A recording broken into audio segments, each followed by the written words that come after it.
real.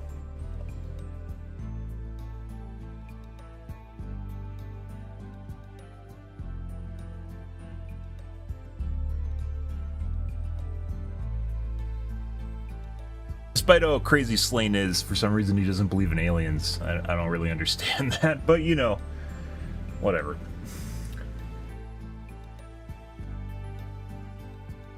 Alrighty guys, I think we're just going to get into things here. It is really late, as per usual. Fuck the intro, or just the chill music tro. So I'm here anyways, so... I think we're just going to get into the doing. Maybe take a look at a short tube video here, and then...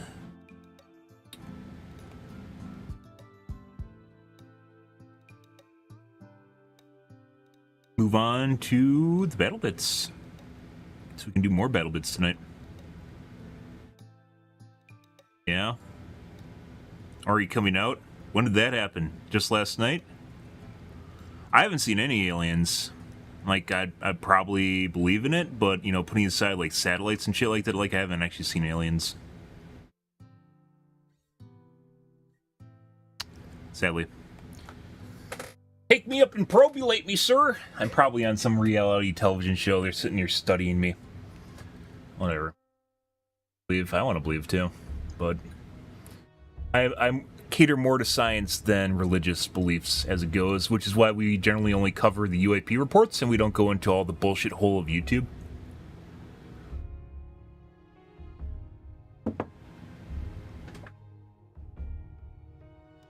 Because fuck that. Aliens built the pyramids. They could have. Aliens could have built the pyramids, but we can't prove it anymore until some alien historian that, you know, says hi to us, decides to go, oh yeah, we helped out with the pyramids, you know, one of those things. There's just no way to prove it. It doesn't matter anymore.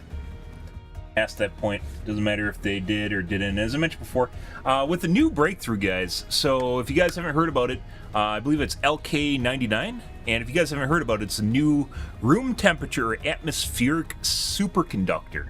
And there's a huge push in basically every part of science right now to duplicate it, and people, one university already has, so there's one confirmation that it actually exists.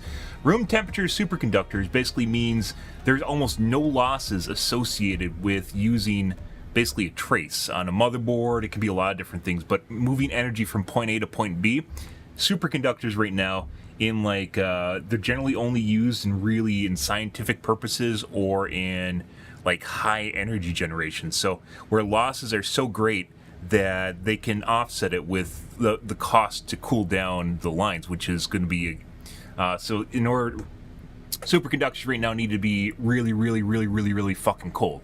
So if they do have it, which is the opposite of the way electricity normally works, electricity creates heat through resistance. So they have to basically get past the point of the resistance of the electricity going through the lines to cool it down in the first place. Basically, it doesn't exist. For the most part, it doesn't exist outside of academia. Besides some extremely specialized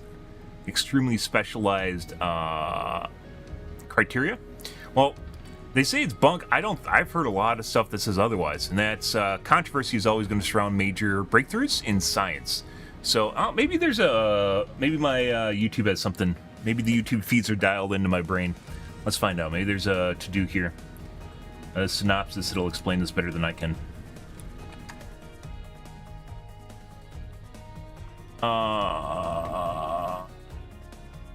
We'll look one up if we don't find one.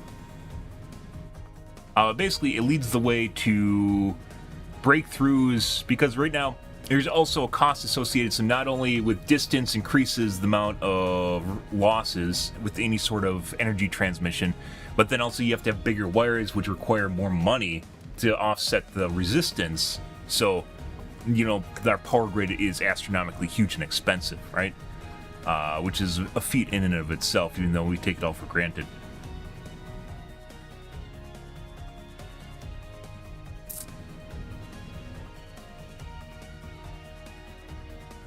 I only see 3 crazy dogs. Fourth, that's the guy that has really fast border collies. Nothing yet. Well, it will be on. I think this just happened like a couple days ago, so I believe the paper was published a couple days ago, and it's already already trending pretty hard. LK99. Let's see if there is a go-to here. I don't know who Muthar is. Some Ordinary Gamers.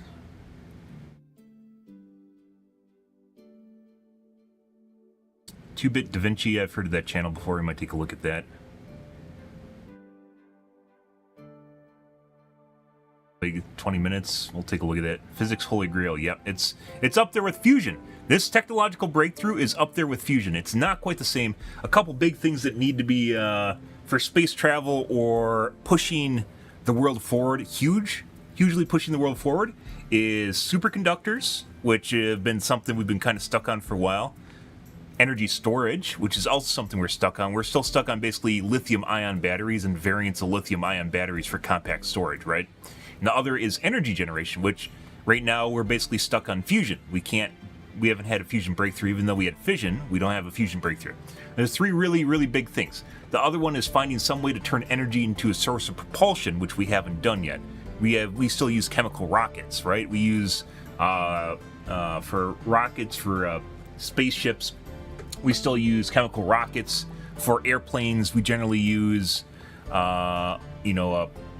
jet engines, right? Turbines, jet engines, stuff like that. You can make slower airplanes with a prop, which is a way of you could turn a electrical source into a prop, right? Into a motor.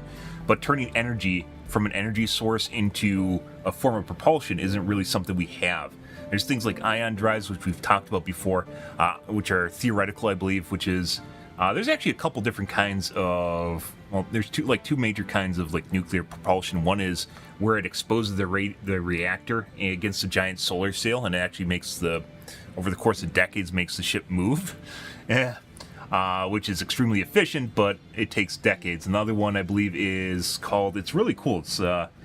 It's basically makes miniature nuclear explosions.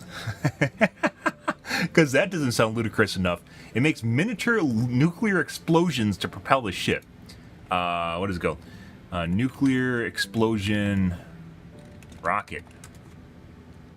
Project Orion. Project Orion was studied and conducted in 1950s and 60s by the USAF as a purpose of measuring the efficacy of a starship directly propelled by a series of explosions of atomic bombs behind the aircraft. Back when we made science, guys. Back when we fucking made science. Yeah.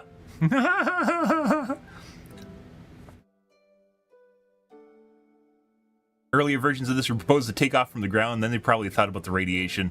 Later versions were presented for only use in space. 6 nuclear tests were conducted using models.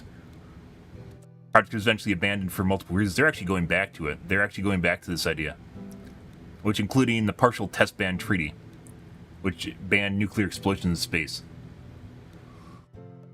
This was a concept. They thought about making this. This was an idea they had. Yeah, and they actually tried to do it. And nowadays, like, you fucking can't do anything anymore. But they actually tried to make a fucking rocket that had nuclear explosions behind it.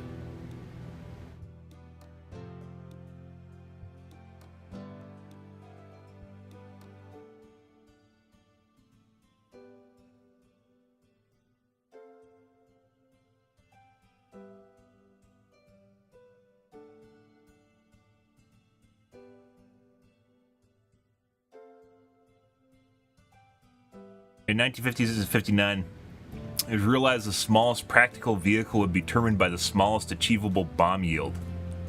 The use of 0.03 kilotons bombs would give the vehicle a mass of 880 tons. And they focused on a 4,000-ton base design. Ship mass, number of bombs, 1,080. Ship diameter, 400 meters. Individual bomb mass, 300 tons, 3,000 tons. I mean, once it's in space, it's not really that big of a deal, assuming you can shield the astronauts inside of it. But, like, nuclear explosions in space aren't really that big of a deal to anything on the ground. It would be to satellites, but the atmosphere would protect us pretty... I mean, space radiation is a lot worse than ground radiation for the most part. The atmosphere protects us from almost all radiation, though. Yeah, the acceleration? I don't know. I don't know. Maybe there's, I don't know what exactly, maybe they figured out the ratio to bomb to G-forces, you know?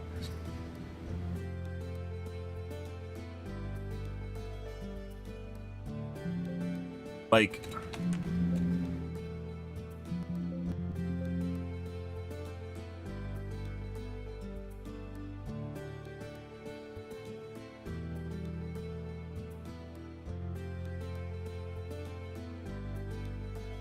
anything here regarding it? Would that be inertia? Pulse unit. Yeah, nuclear pulse drive.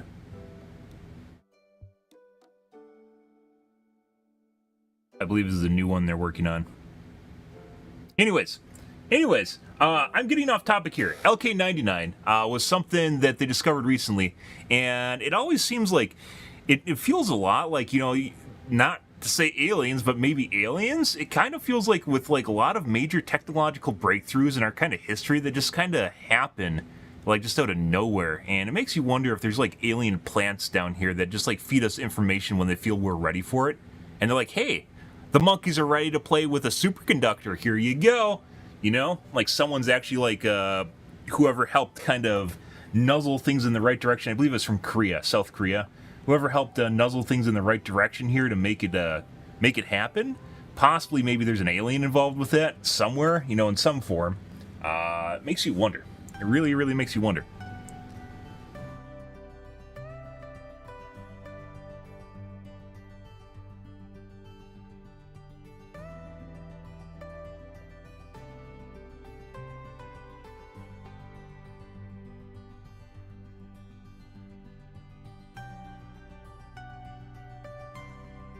Exposure to repeated nuclear blasts would raises the problem of ablation erosion of the pusher plate, which is what it pushes against. Calculation experiment indicated that a steel pusher plate would be able to ablate less than 1 millimeter if unprotected. If sprayed with an oil, it would not ablate at all. That was discovered by accident. Actually kind of cool.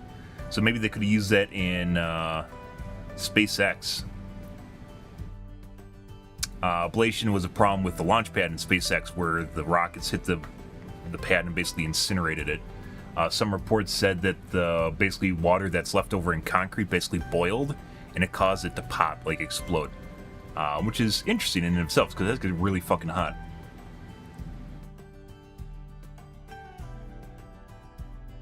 Absorption and spectra of carbon hydrogen minimizes heating. The design temperature of the shockwave, but 120,000 degrees Fahrenheit, emits ultraviolet light. Most of the materials and elements are opaque in ultraviolet, especially at the 49,000 psi pressure the plate experiences. This prevents the plate from melting or ablating. So they actually kind of figured out some things, how to get around some of the problems. This is in the 60s. Yeah, it's not like the speed you're moving at, it's acceleration, right?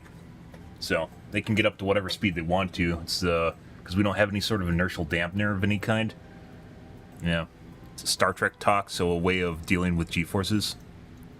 Besides, we have suits, pressurized suits to deal with that. And I believe there is interest in a fully liquid suit, so you actually breathe liquid, oxygenated liquid. Yeah, you breathe oxygenated liquid, and that helps prevent G-forces as well. I believe they also fill your body cavity with liquid. Yeah, got them good. So they fill every part of your body, like they fill your lungs with liquid, and then they also fill your abdomen with liquid because you got air in your abdomen, right? Yeah.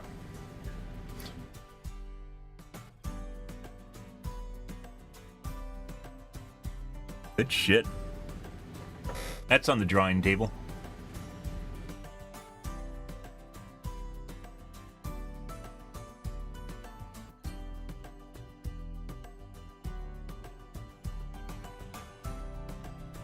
One of the issues that remained unresolved at the conclusion of the project was whether or not the turbulence created by a combination of propellant and ablated pusher plate would dramatically increase the total ablation of the pusher plate.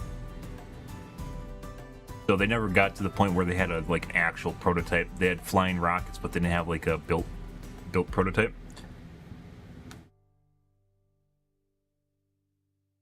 Spalling Another problem is spalling with shards of metal.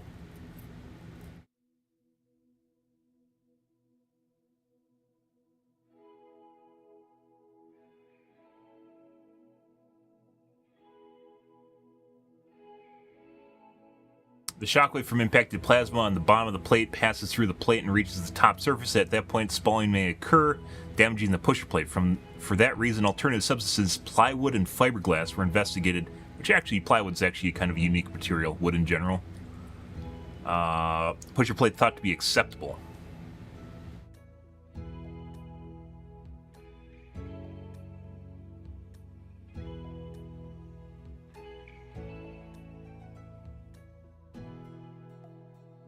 True engineering tests of the vehicle were thought to be impossible because several thousand nuclear explosions could not be performed in any one place.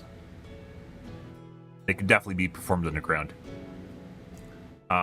Pusher plates and nuclear fireballs and long-term tests of pusher plates could occur in space. Yes, they could, but they can also occur underground. You could 100% do that underground. You get some nice geologically stable part of the planet, and you go underground there, and radiation's never getting out of there. Which is how they intend to deal with fissile material, leftover nuclear waste from power plants, which can also be recycled.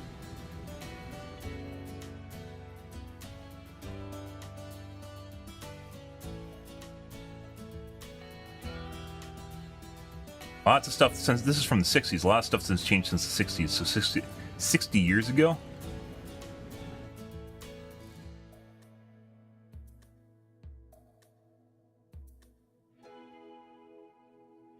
One of the main unsolved problems for a launch from surface of the Earth was thought to be nuclear fallout. Freeman Dyson, the leader on the project, estimated back in the 1960s, with conventional nuclear weapons, each launch would statistically cause on average between 0.1 and 1 fatal cancer from the fallout.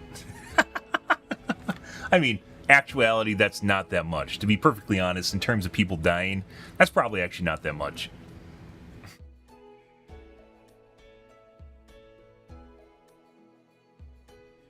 Estimate is based on no threshold model of assumptions.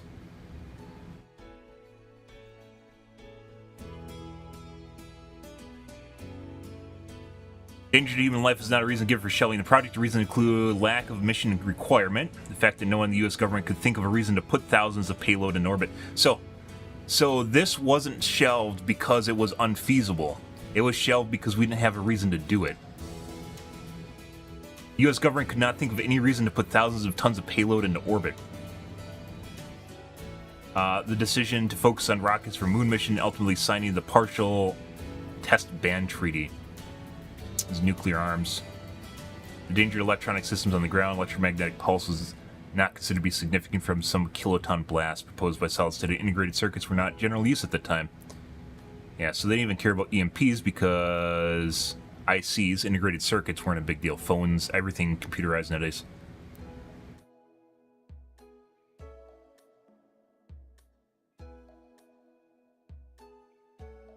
So once you get it, like, you possibly couldn't use this on the ground, but you could definitely use this in space, from point A to point B in space.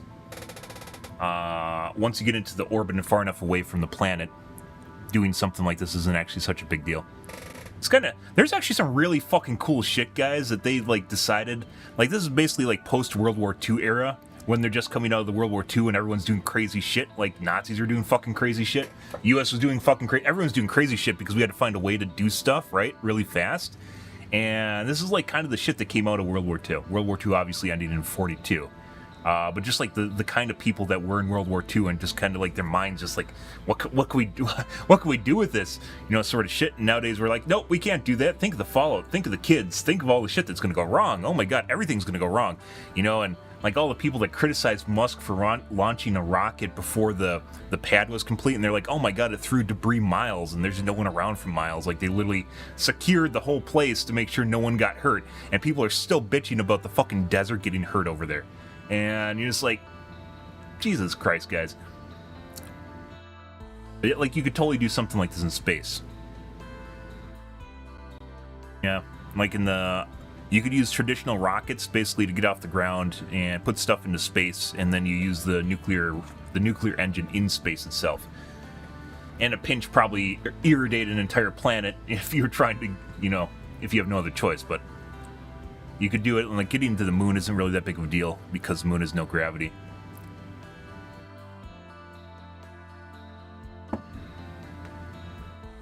Beat the godless communists. Yeah, I think that was the other monster in the closet, right? The communists were. They kind of gave a force for direction in the U.S. in general, but not really. It's not the same thing as Nazis. You can say what you want about the Cold War. It wasn't fucking World War II. Or any of the subsequent wars after that point, which is why they were a world war. But like stuff like this, like you could actually do this, right?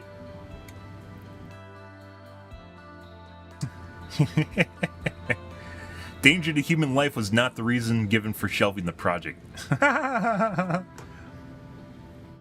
There's some, like I said, there's some really cool shit that we just kind of just forgot about. It's just there.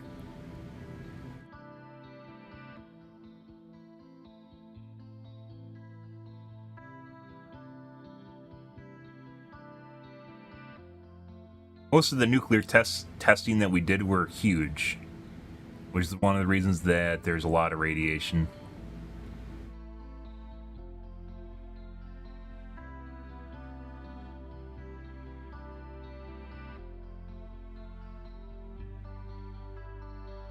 You could also do shit like launch this in sea too, you know? Like you don't necessarily need to launch this rocket in downtown LA. You could launch this thing in the middle of the Atlantic or Pacific, right? To help deal with the radiation. And it'd be a good way of dealing with the radiation.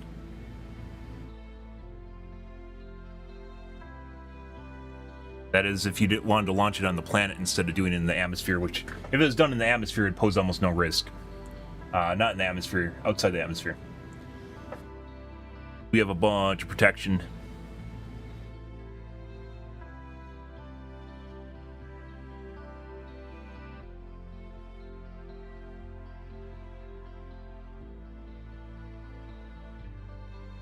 Violate the vehicle's propulsion system, so this is another reason. It basically got caught in bureaucracy too, which is also probably why SpaceX isn't exploring this. It'd be cool though. Vehicle's propulsion system and its test program would violate the Partial Test Ban Treaty of 1963 as currently written, which prohibits all nuclear detonations except those conducted underground as an attempt to slow the arms race and limit the amount of radiation in the atmosphere caused by nuclear detonations. So you could still do it underground.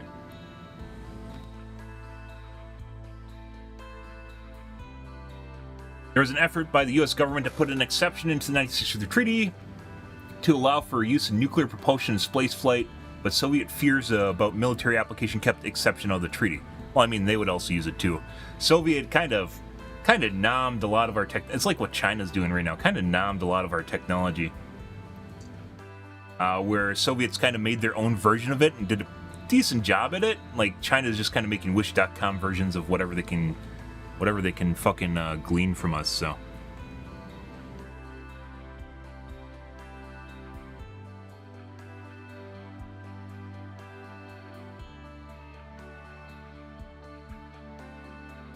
The launch of an Orion nuclear bomb rocket from the ground to lower Earth orbit would generate an electromagnetic pulse that would cause significant damage to computers and satellites while flooding the Van Allen belts with high-energy radiation. Since the EMP footprint would be a few hundred miles wide, the problem might be solved by launching very, very remote areas. Let's see. I mean, we have... So if you go, there's no way you can launch something that's like this at sea. You can 100% do this. We have fucking oil. If you've ever seen an oil drilling platform, guys, they literally make them and tow them out to sea. They're literally giant cities that they make and tow out to sea. Like, oil platforms are not small. So it is entirely possible to build an entire launch facility at the middle of the sea and have it just in the middle of nowhere. So, like this, there is 100% ways of dealing with all these problems, especially nowadays, all these problems. It kind of makes you feel sad, right? Like, while we're arguing about what bathrooms for people to piss in and shit, there's stuff like this, just kind of like a forlorn part of just like stuff that people used to be interested in and like push humanity forward. Even if we don't know what to do with it, like one of the reasons they decided that they were just not going to do it was because they had no reason to do it, and the whole reason we went to the moon was because we could, not because it was easy, but because it was hard. And I believe that's FDR.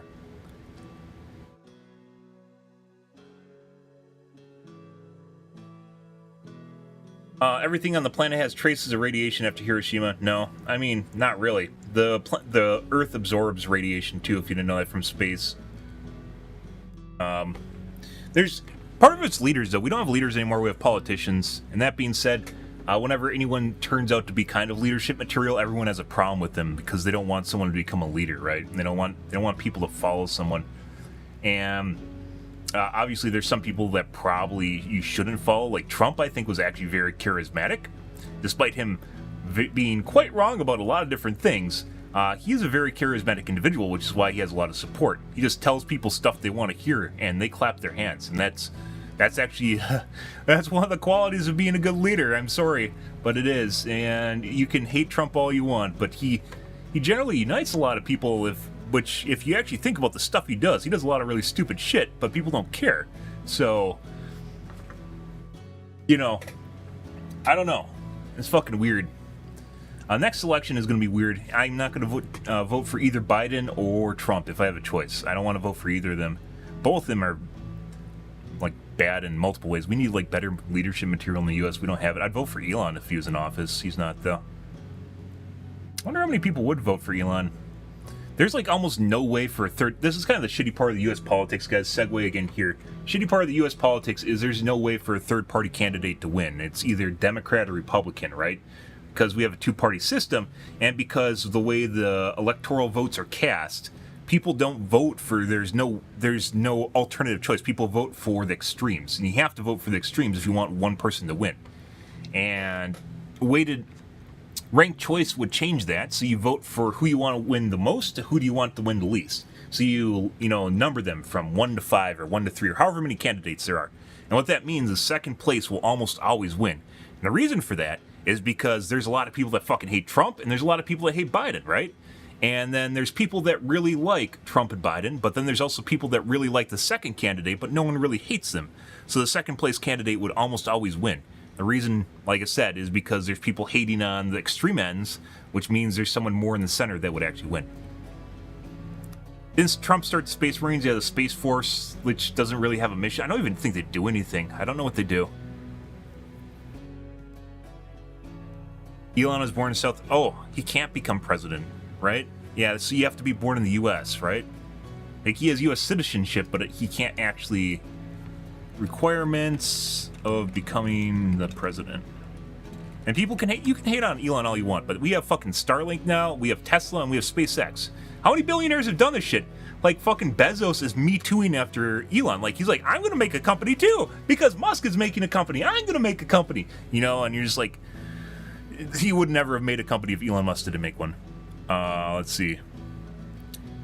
Natural born citizen of the United States. So I think this means you have to be born in the physical location of the U.S., not just be a U.S. citizen. Yeah. I believe you actually have to be born in the United States.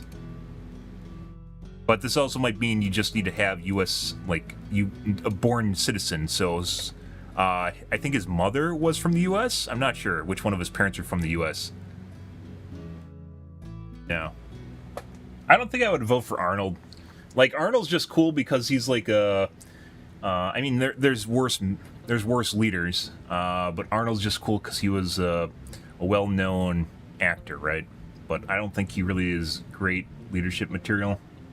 Like, he's just a cool person.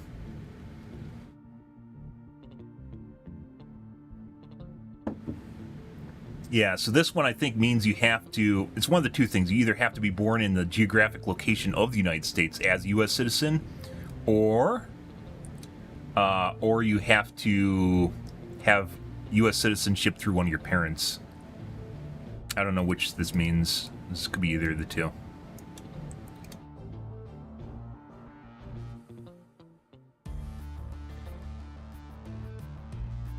Is Musk a natural-born citizen?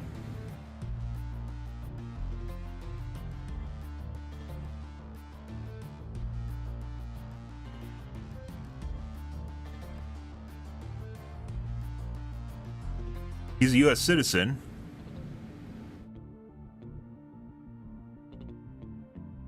Here's a better one. Can Musk run for president?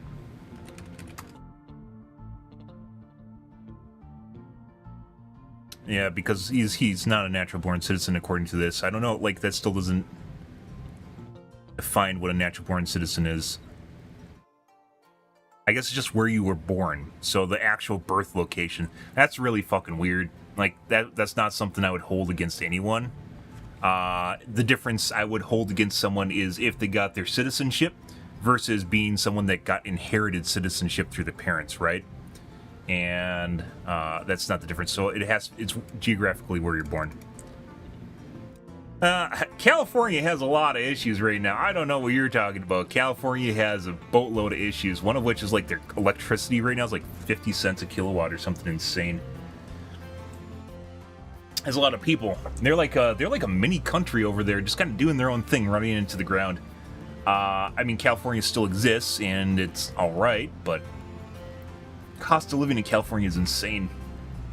They put the cart before the horse, where I'm not against green energy in any way, shape, or form, if you couldn't figure that out by us talking about how to run fucking rockets off nuclear explosions, which is fucking fantastic, mind you. Putting aside running rockets off of explosions, but like you need to have energy storage to do a lot of green energy, and that's one of the things they leave out of building green energy is energy storage. So energy storage is very important because, as it turns out, the sun does not always shine and the wind does not always blow. So what happens when both those things don't happen? And the wind just does whatever the fuck it wants. The wind just fucks off. You know, the wind can be good and then it can just fuck her off. Like, it's not even on a schedule like solar is, right? Which is one of the reasons solar is just better than wind as far as green energy goes. Yeah. But if you don't have that, you need to have a baseload energy source, which is any of the fossil fuels, so stuff we can just turn on, or nuclear energy. And they don't have either of those things. They decided to get rid of all of those. So now you have literally a grid that goes like, and like the wind doesn't care whether or not it's the middle of the day on peak hour. The wind doesn't give two shits about peak hours. You know, it's just like, yeah, bye. And then you're like, oh no. Yeah, and then you get a blackout. So yeah, I don't know how. So the weird thing is, if you look at the price of energy storage, it's almost always for installation of the energy storage itself. It doesn't account for a lot of different things, like the energies, for instance, the panels losing efficiency over time. The big one is not energy storage. The big one is it does not account for energy storage, which needs to make up for when it's off or whatever, because you need to have a shitload of energy storage.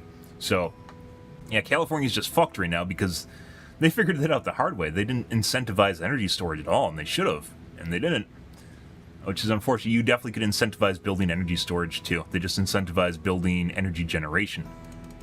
But you don't need that if you have fossil or nuclear, and they didn't baseload energy. They don't have it. Oh, I don't even care that they're an eyesore, and honestly, I think they're kind of cool, but they don't do a good job. They're really, really poor.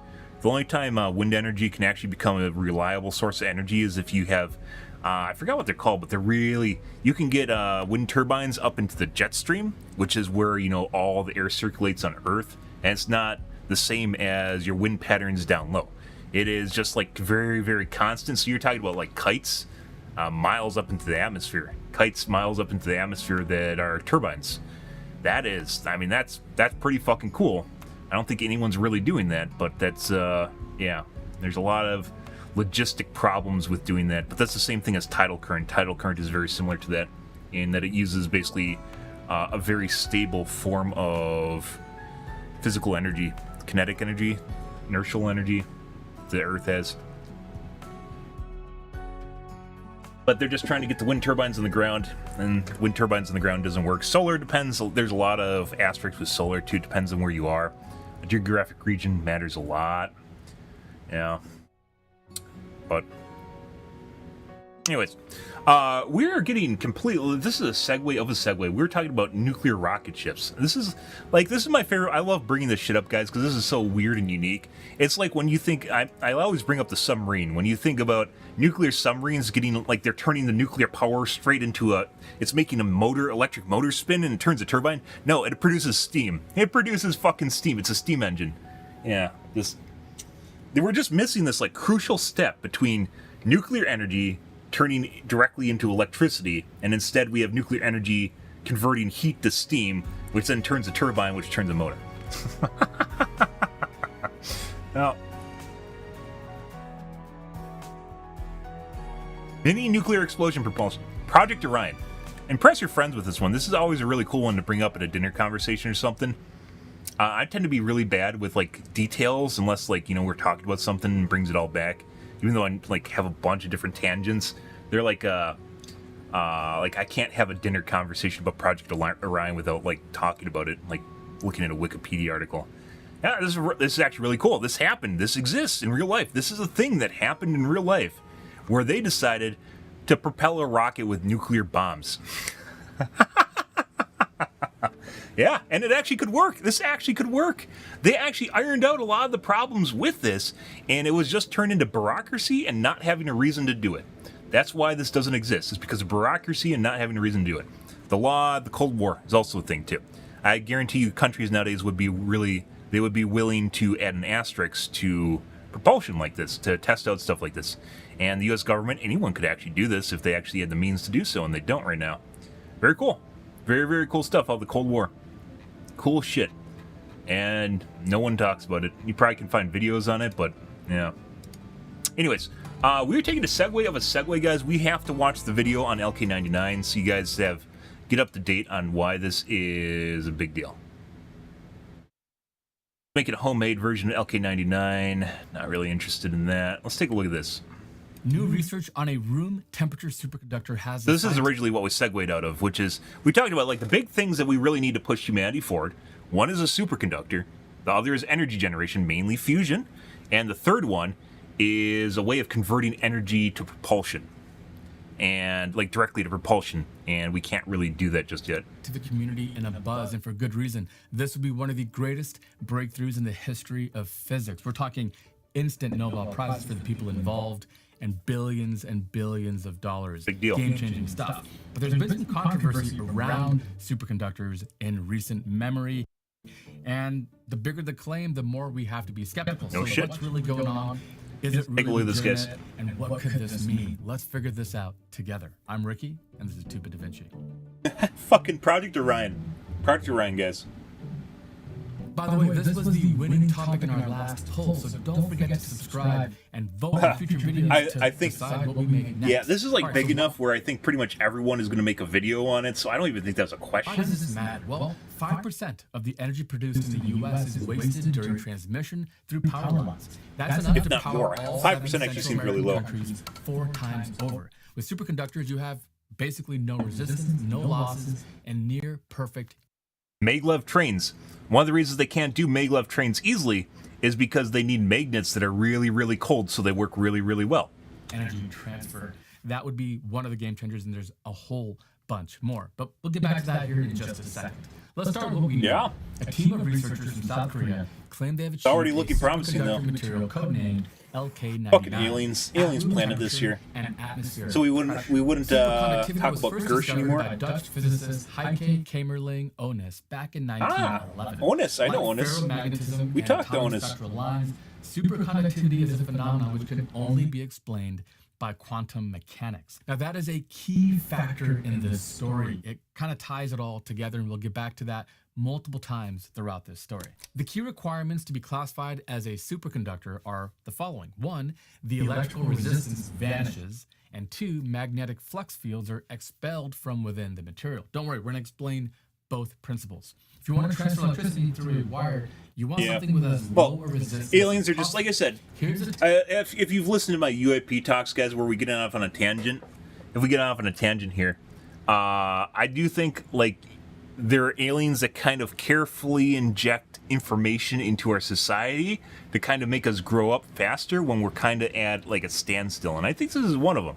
And I think we're on a precipice. We've been hacking away at fusion, and it's just like one of those weird things where it feels like this is kind of like, so the way they did this is, I'm not going to spoil the whole thing here, but the way, like, they just happen to end up with the right recipe of doing stuff. And that anyone could just stumble upon, right? I'm sure fusion is kind of very similar, where it's just, we're just doing it slightly wrong. table some of the lowest resistances among metals. Silver is really low, but it's super expensive. Railguns. The worldwide standard is copper. I'm not sure exactly about lasers, but Classified railguns. as a resistance has to And it would be also below help with 1 batteries. times 10 to the negative 13. But railguns for sure. meters. This means that even copper has 168,000 times higher resistance than a superconductor. Which If is you have a toaster just a dome and see those big, glowing red bigger hot slug coils, thrower. that's probably nichrome, a material that's really high resistance. Now, it's high on purpose because it's built to waste energy as heat to toast your bread.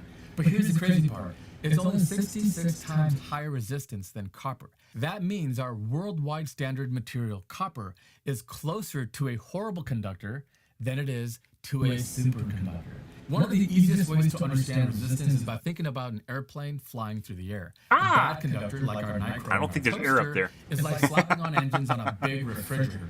Yes, it'll fly, but you'll be wasting a ton of energy to move it around. And then copper would be like a Boeing 787 Dreamliner with a blunt nose and tapered tail to absolutely Help with batteries too. drag. It's not the same thing as discovering a better way of storing energy, but it might also help. Like there might be a way if we can do this where we can make even better batteries. Beyond that, like it might be applicable to batteries. At all. Sure, I understand there would be no oxygen for the ingestion for the engines, and there'd be no molecules for the lift of the wings. But if you They think just about need it some that nuclear way, engines. that 787 would just fly at that speed indefinitely because there would be no losses. And that's kind of what's happening with a superconductor. We'll talk more about the benefits in just a bit, but first, let's talk a little bit about the drama and controversy surrounding this breakthrough. Now, there is a great deal of excitement, uncertainty, and doubt surrounding this discovery. In science and engineering, the greater the claim, the greater the skepticism you need to approach it. Yeah, like it's just like happen to do things the right way. A lot of the big scientific breakthroughs are just chance. Like it's just random shit. In the US had a paper published in Nature in 2020. In the paper, he and his colleagues claimed to have created a room temperature superconductor from a combination of carbon, sulfur, and hydrogen under extreme pressure. The publication Nature later retracted that paper in 2022 after other researchers were unable to replicate the results, and concerns were raised about how the raw data collected from the experiments was processed. Basically, there was fabrication, potential fraud, and other issues. The scientific journal Physical Review Letters, PRL, is reportedly preparing to retract a second paper by Diaz on the electrical properties of manganese disulfide. According to Nature, PRL is investigating allegations of data fabrication and falsification, combined with concerns raised by the first retraction. But Diaz's team only solved the temperature problem. Their superconductor still needed super high pressures to work.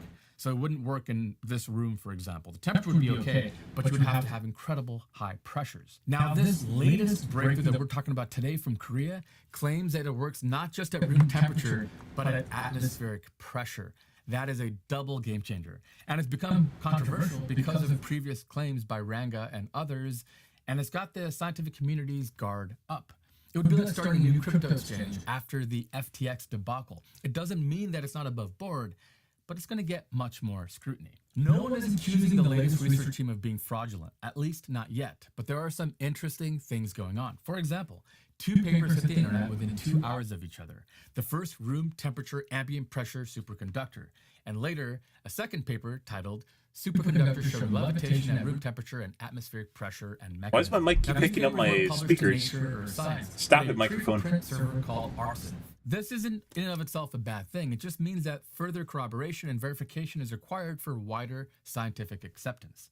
If this turns out to be real, this is an automatic Nobel Prize. They have it locked up. But interestingly, it can only be shared among 3 people. The emergence of 2 papers and the mad dash to make sure people are getting credit is actually a good sign that there might actually be something to this claim. So here's a list of the 3 authors on the first paper and the 6 authors on the second. It'll be really interesting how all the credits and stuff work out and whose names get attributed to the Nobel Prize if that's on the horizon. Now let's talk a little bit about the timeline of how we reached this breakthrough. Suk-Bae Lee met Ji-Hoon Kim in 1996. I never had anything to do with FTX, but I completely understand that. Lee finishes his PhD in 2004 and sets up Q Center, which works on quantum computing and has direct ties to superconductors. There's the first tie to quantum computers. By 2017, they were getting close to having something and started raising money. In 2018, Young-Won Kwon, a physics professor, comes on board part-time as their CTO. In 2019, they confirmed that they have a room temperature superconductor working and fought for Korean patents for production of low-resistance ceramic compound. In 2020, COVID happens, and they go heads down and finally isolate the superconductor, obtain its crystal composition, and analyze the characteristic structure. They make a submission to Nature and get rejected because of the Ranga Diaz controversy. It's kind of a tough time to publish papers. They were asked to publish locally and get it peer-reviewed. To help with credibility on the world stage, they bring on Hyun Tak Kim, research professor of physics at William and Mary, to help and further test and validate their claims. In March 2023, they filed for their international patent application. And of course, in July, they published the papers that we're here talking about. Okay, now So let's look 2 at years? how LK99 works. This is going to get a little bit technical. We'll try to keep it very easy to understand, but we do have chapters below, and I wouldn't be offended if you skipped ahead. But this is going to be interesting, I promise. The key to such a major breakthrough comes from an unconventional form of superconductivity. In a normal conductor, Most of it's science. electrons within a material move around in a crystal structure and bounce off atoms and ions along the way. This creates resistance that makes them lose part of their energy, which is dissipated as heat and absorbed in the larger lattice. This is why resistivity is very closely tied to temperature, because the higher the temperature, the more ion motion there is, and the more collisions and losses there are. And this is why normally superconductors have to be cooled to near absolute zero. As we talked But about at the in a beginning. superconductor, this doesn't happen. The conventional explanation is the Bardeen-Cooper-Schrieffer theory, or BCS theory, from 1957. This theory explains that superconductivity is caused by the formation of Cooper I swear, guys. I swear. Like, it seems like our fucking planet, like, as far as science goes, just, like, took a giant breather for, like, 40 years. From, like, 80s until, like, I don't know, like, the last 5 years. Just like everyone just went, let's not actually do anything. Let's concentrate on capitalism. And fucking weird. I mean, obviously, there's technological breakthroughs that happened in between there. But, like, some of the stuff they're coming out with, as we just covered with the nuclear propulsion engine, just kind of weird shit. And then we're, like, doubling back. Like, nowadays, we're, like, doubling back on old concepts and improving on them. Which are pairs of electrons with opposite spins that are loosely bound together by a weak attractive force. Cooper pairs are different from normal electrons in that they can condense into a coherent wave of superconducting electrons. These pairs flow through the material as one, instead of moving as multiple free electrons. I mean, computers were from prior to the 90s. Electronics, sure. Superconductors, or not superconductors, ICs. Putting them in the middle of the forest and hoping they get to the other side without running into That's trees. pretty much it. But That's a big one. LK99 is like teleporting from one side of the forest to the other. The problem with Cooper pairs is that the string that keeps them together is weak, and any minor thermal vibration in the crystal lattice will break them apart. So you need very low temperatures for conventional superconductors to work.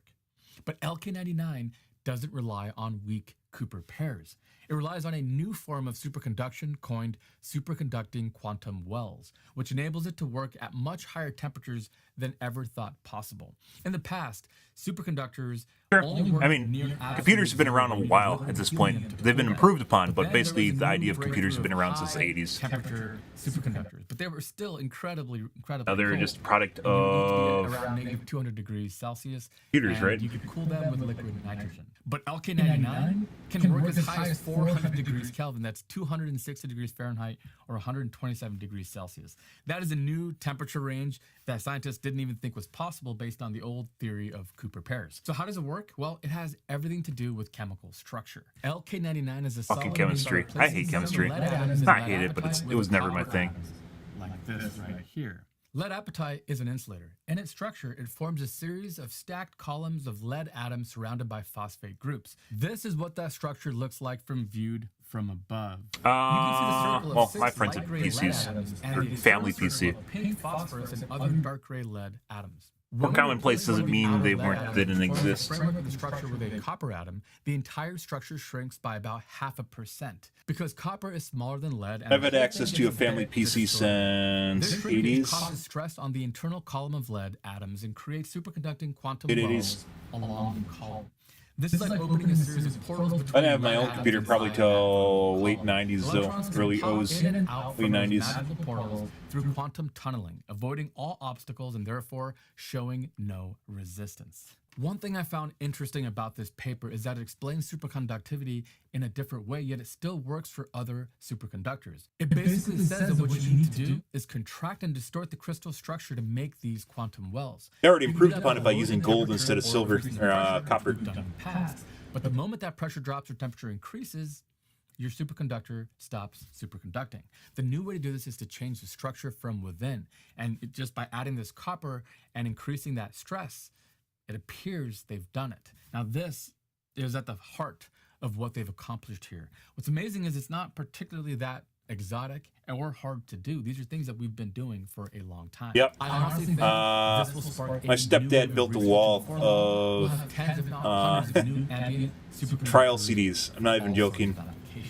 But how good of a superconductor is LK99? Not all superconductors are the same, and scientists classify them according to several performance metrics. First, there's resistivity. A low resistivity is what makes Touched a it. superconductor. However, no matter what you've It's heard, one thing, like, I think it's called the Liederman threshold for effect, material to be where considered like liquid nitrogen won't actually burn you because it forms a layer of atmosphere. By the way, don't do this. Forms a layer of atmosphere in your hand, so you're not actually touching the liquid nitrogen, and it just rolls off. Times 10 to the negative 9 ohm centimeters. But in general, it's lower than that, around 10 to the negative 10 ohm centimeters. Then there's critical temperature. This is the temperature at which superconductivity is lost, and that's what defines a high or low temperature superconductor. This graph shows the measured voltage for different levels of current inside LK99 at different temperatures. The horizontal flat part is where it acts as a superconductor. Notice that as the temperature increases, that horizontal range gets smaller. For example, at room temperature, 298 Kelvin, has a really wide band of currents that it can support. But that shrinks the higher the temperature gets, all the way to this tiny range of superconductivity when the temperatures reach almost 400 Kelvin. But let's take a minute to appreciate that even at 400 degrees Kelvin, it's still superconducting, at least a little. And that was unheard of before. How hot is that? It's like 100 degrees, 400 Kelvin to F. 260 degrees, so not something most things are going to experience. Industrial applications are going to be a little bit different, but most things will not experience that. That's a very wide range. Especially For normal operating parameters for real life, probably somewhere from freezing to maybe even lower than freezing, like maybe 0F, maybe even higher than that, 10F to 120, I would say 150, because stuff gets hot when it's in enclosed environment. That's very good. That's really good range. Only able to reach 400 degrees because their equipment couldn't go any further. Can you imagine the industrial applications of a superconductor working at over 400 IRC and Napster? One thing that was bugging me about superconductors is that if there's no resistance, can you get an infinite current inside a superconductor? Can I use it to charge my car in like a second? And I found the answer is no. Notice that at high or low currents, the same graph, there's a jump in voltage. That signals the loss of superconductivity to quenching, which happens when the current inside the conductor generates a magnetic field that breaks superconductivity. The current at which that happens is called the critical current, or IC. Here is a plot of the critical current versus temperature for LK99. Really what it tells us is around room temperature, that critical current was what we saw earlier, around 250. That's actually really low. But that value quickly drops as the temperature increases. So really anything higher than that, and it turns into a regular metallic conductor. And finally, that's pretty low, so that limits it mainly to integrated circuits. Oh, for now. Magnetic levitation. The team of researchers actually managed to make a coin-sized sample levitate, well, sort of, on top of a powerful permanent magnet. Here's actual video footage of the authors playing with the little sample, and you can see that there is definitely something pushing up. But is it floating? I'll let you be the judge of that. The Meissner effect is explained by the formation of little loops of electric current called screening currents on the surface of the superconductor. These currents are like electromagnets that generate a magnetic field that exactly cancel out the external magnetic field, so it levitates. This principle is what makes superconductors attractive for high-speed maglev trains. So at this point, you've got to be wondering, what's the catch? Rare materials? Complex processes, toxic chemicals? No. This superconductor is actually pretty easy and cheap to make. All you need is lead oxide. The amount of electricity that it can actually produce or it can handle seems relatively well. Synthesis is a three-step solid-state process. I don't understand that. Put the ingredients inside a sealed quartz tube and cook it in a lab oven at less than 1,000 degrees Celsius for about 4 days, and it's done. Once you get this ugly... They cooked all these ingredients at 400 degrees for what, 4 days, or 800 degrees for 4 days? Yeah. 725 Celsius for 24 hours. 550 for 48. Someone did this, and they just discovered it. You can use it as is, or you can make thin films with it using thermal vapor. Like someone just did this, and it worked out. Like Maybe there's a little bit more to it, but it seems an awful lot like they just kind of did it and it happened. But there are many questions. Yeah, there's one person that's able to duplicate it so far, which is why it's now actually kind of booming. There's a second university that was able to replicate it. For industrial purposes and power transmission. Can you imagine charging your Tesla on 300 milliamps? These measurements were made on a tiny sample. What would happen when we make this into a 12-mile track for a maglev train? Would it still work? How will this scale? And what about joints? Can you connect two pieces of LK99 and have superconductivity pass from one to the other? Or does it have to be one constant solid piece? These are things we just don't know yet. But if these guys' claims are legit, So, which they seem to at the be, very least, it'll be useful for we'll have a follow-up video ICs, and we'll bring you up to so speed on all electronics. of these findings. This is very early on, but it's very promising. The next steps are going to be critical. They have provided their work for the entire scientific community, and a lot of labs and research facilities around the world are trying it for themselves. The next step is corroboration and replication. Can other people do the same thing? This is part of what makes the scientific process. That's Blizzard. Is repeatability. If only one person can do it, odds are there might be some foul play. But if others in the scientific community can start to test it, which they will be doing in the coming weeks or so, we'll do follow-up videos and tell you how this plays out. But the amazing part is that this is not exotic. The materials required are pretty common. Lead is a fairly common material in the Earth's crust. It depends on if you can enforce it or not. Something like this, guys, if with a patent, there's almost no one that's going to respect that patent outside of maybe the U.S. Now, let's assume that this actually is Like you can try. You can try and lock something like this down, but since the research is basically out there and people can figure out a way of their own to replicate it, they already basically let the cat out of the bag. One of the key benefits of superconductors is confinement. Let me give you two examples. The first is an MRI machine. MRI machines produce such strong magnetic fields that it's important to confine those fields to the room. Otherwise, they could be harmful to pacemakers or people that didn't sign up for an MRI. The first MRI machines used around 40 tons of iron to line the rooms they sat in to shield the magnetic fields. This makes it incredibly expensive and difficult to install MRI machines. But modern MRI machines use secondary electromagnets that operate in a superconducting state. They have zero resistance and can carry large amounts of current without overheating. The only catch is that these superconductors need to be cooled with liquid helium down to negative 269 degrees Celsius or 4 Kelvin. That's 4 degrees from absolute zero. And that is the largest part of the cost and maintenance of running MRI machines. But with room temperature superconductors, system design would be simplified dramatically, and MRI machines' upfront and operational cost would be slashed significantly. Imagine MRI machines available KFC for hid their recipe lot better more than just the most critical things, and not having long wait times. Well, I don't know about getting slightly different to tweak it. That's up in the air. The thing about stuff like this, it depends on basically the lawyers. Do you have the funding to sue the shit out of someone else? Like I said, even if the U.S. respects it, there's other parts of the world that's not going to. The Meissner effect would even allow for ultra-efficient, low-cost. The U.S. is just going to end up behind on that. You wouldn't need neodymium. This is a really big breakthrough. You could use this room temperature. I believe there's a way that the government can just say "fuck you" to a patent too.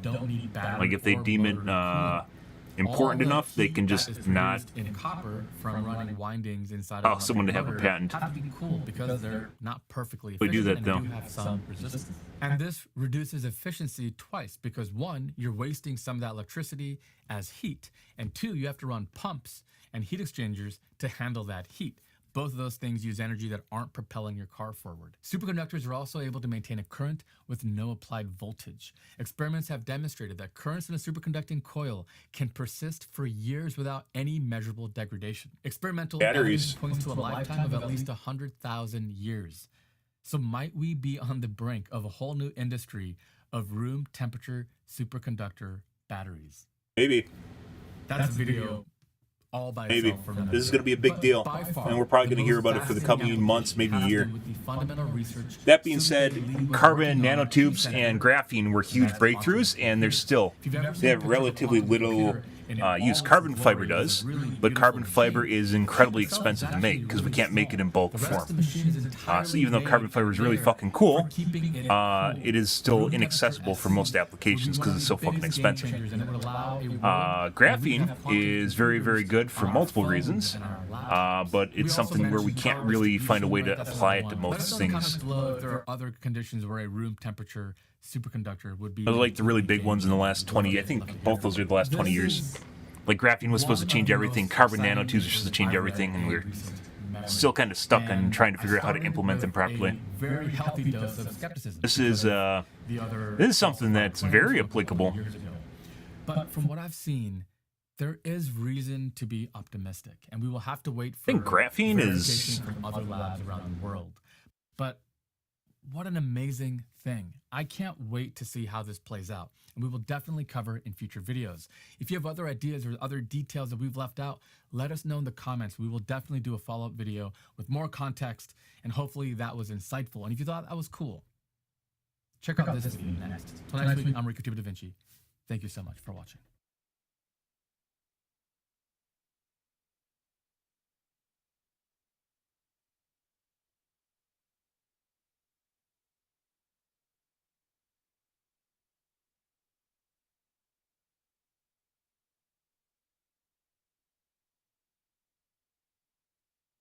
graphene compared to carbon nanotubes is very easy to produce.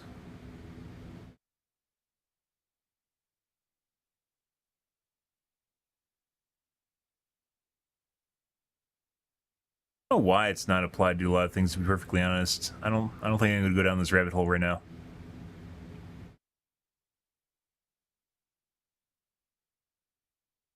Graphene's a big one, though. Watch Elon Musk interview? No. Alright, we're going to move on. I want to play video games.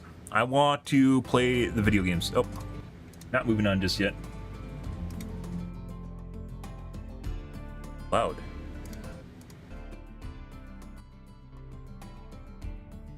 My receiver got fucked up.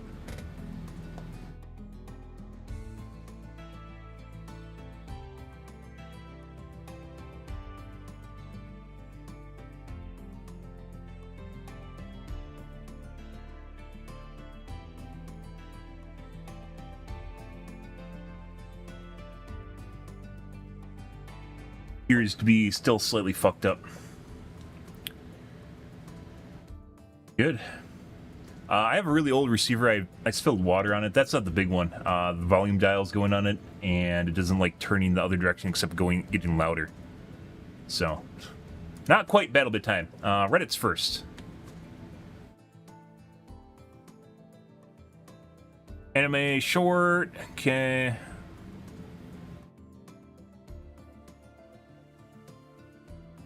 It's okay with Anna collectively warping the whole game around her kit. Yep.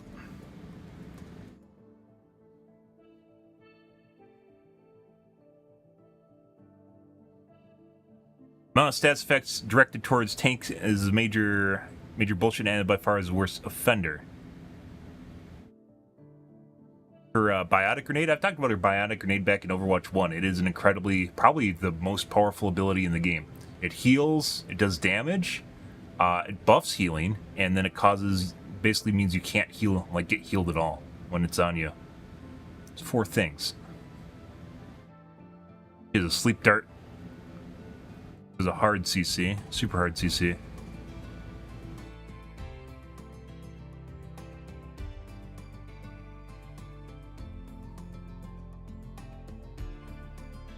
People don't give a fuck. Cool.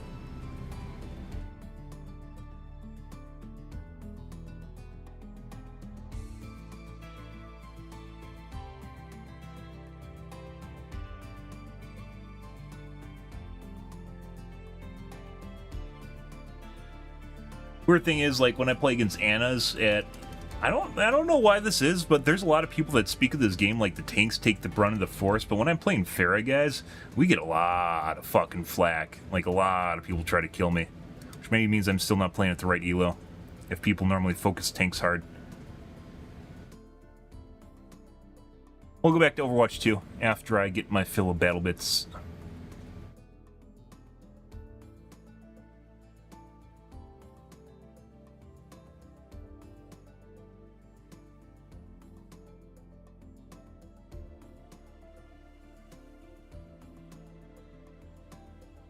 Check play games. Check Reddit's of games you don't play. I play Overwatch, and I have an AMD computer, which also is part of tech. And I play DBD or Battlebits right now. And DBD I keep up with because I played it for 2 years, and I'm possibly going back to it. Done.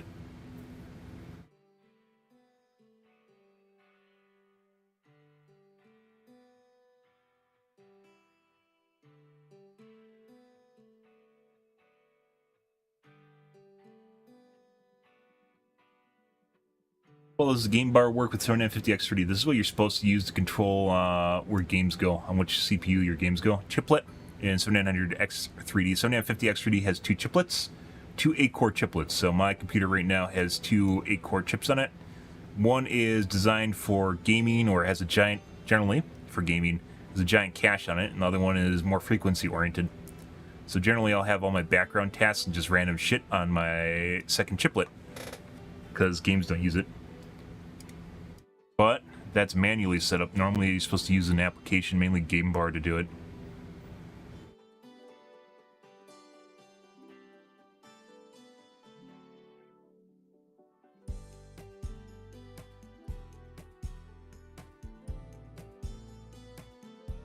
Pervol suggests disabling AMD's stupid FTM to solve persistent stuttering issue. I thought they fixed this.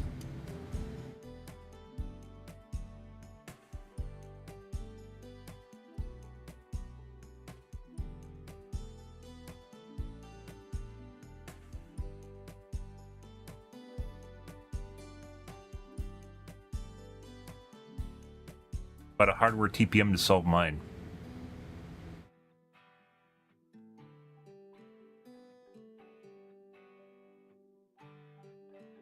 I don't get random lag spikes.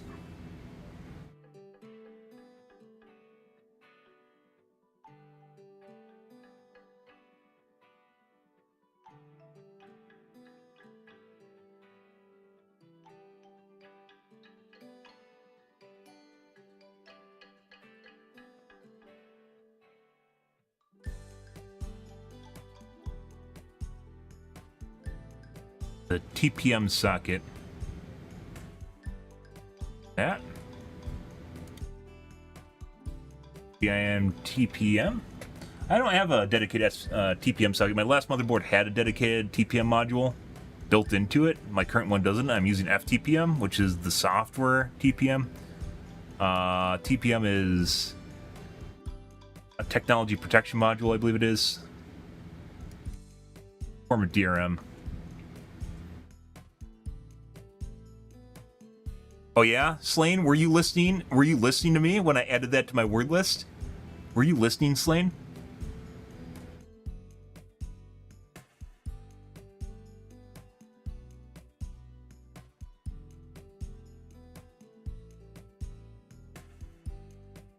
FTPM with Windows 11 is basically unusable. I don't have any problems with it. No stutters. I have a B650 creator. Oh, maybe I'm just not noticing it?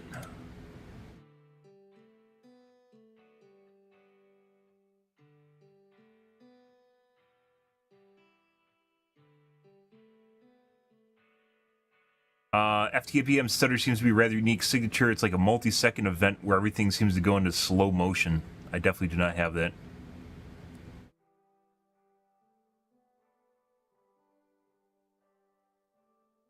I tried turning it off already. It didn't do anything.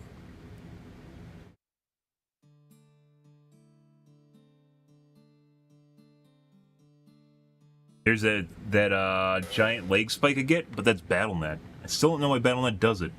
Never used to. It started doing it this springtime.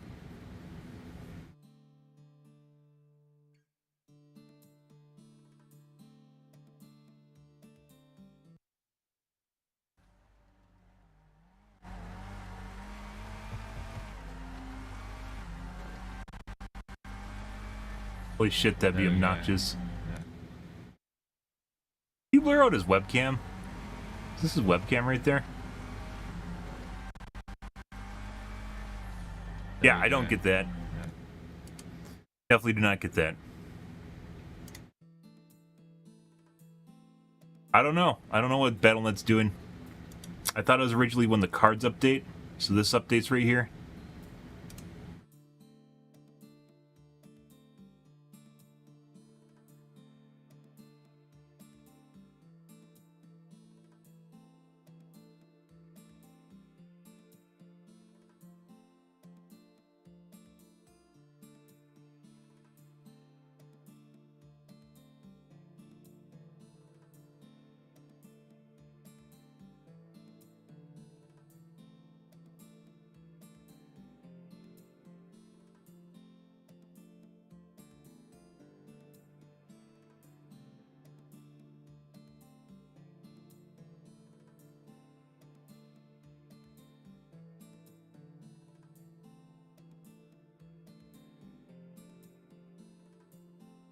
So this popped up again. I don't think I get that. I never used to get that stuttering issue with the BattleNet until I swapped to my X3D chip too. And I'm pretty sure it has nothing to do with my system, but it might. Oh, bless me, guys. Oh, Jesus.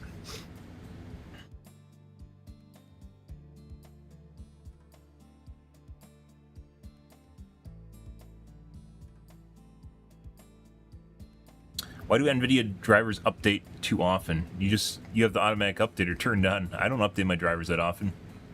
I think they have a driver release once per month. So, just don't update. Forehead.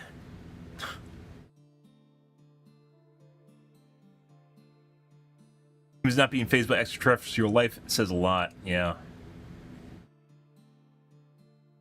Aliens confirmed in real life. So this is what the UAP report was. It like last week or 2 weeks ago now? The UAP report, where the congressional UAP report, where they had a whistleblower on there that was talking about this, and no one gave two shits about it.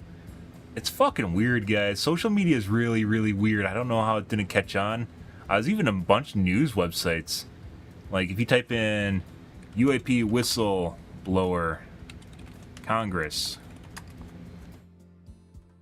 like AP News, CBS, Roll Call, PBS, NPR, Courts, YouTube, ABC7, The Guardian, Euronews, The Guardian, Space.com, Sci-Fi, the SIFI. Oh, I don't want to go there. The SIFIs, Indie Star, NBC News, Wired, Congress.gov, The Hill. It's literally like it's all the websites. And this has, I don't want to say almost no traction, but the amount of traction on like social media was sad. It really, I don't really understand it at all. Like, you think this would be like a big deal, right? This is probably, I think this is when you start watching WOT, right? You think this would be a big deal for people, right? And just, no. Like, it really feels like we're just like surrounded by bots. Like, some of us care, but then there's a lot of people that just, they don't have anything inside. I don't know what better way to word that.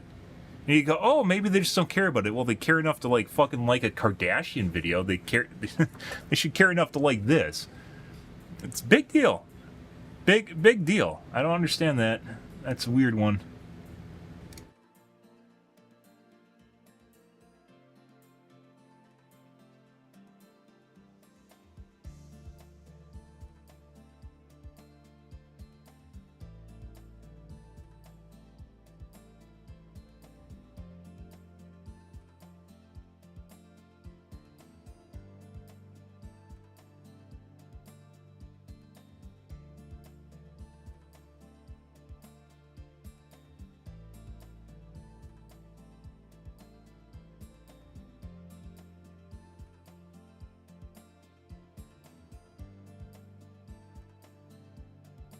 Actually depressing how little anti-camp changes impact Bubba's ability to camp. Good. I was watching some DVD streamers, guys. It's pretty bad. Dead by Daylight is very, very survivor oriented, and as such, they shit on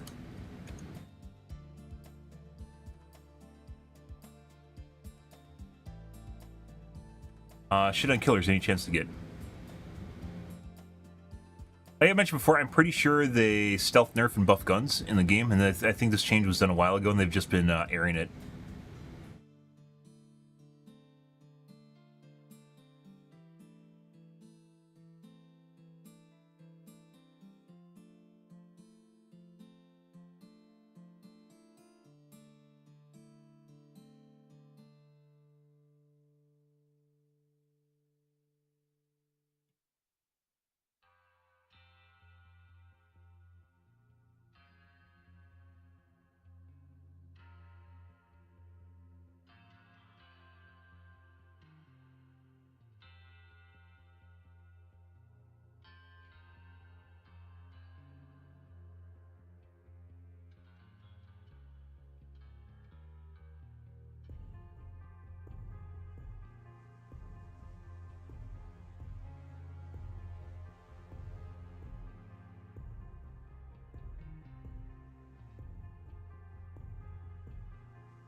I'm not going to say MP7. I want to keep that to myself. You guys know, but I'm not going to tell them. I'm not going to introduce Reddit to the possibility that MP7 got stealth buffed.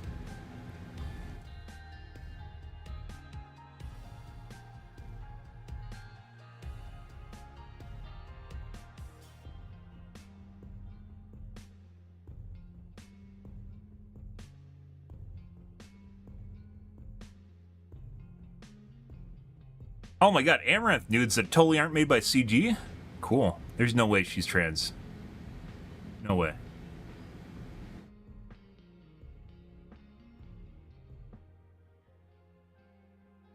I mean, she could be, maybe. There are some trans women that are incredibly hot. Most aren't, though.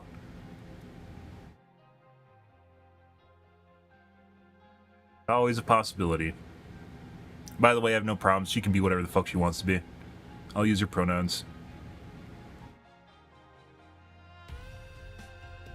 Not the same thing as I think they're someone that's trans is genetically the same gender. You aren't gonna have the same experiences being born one way compared to another way. Definitely still aren't male or female though.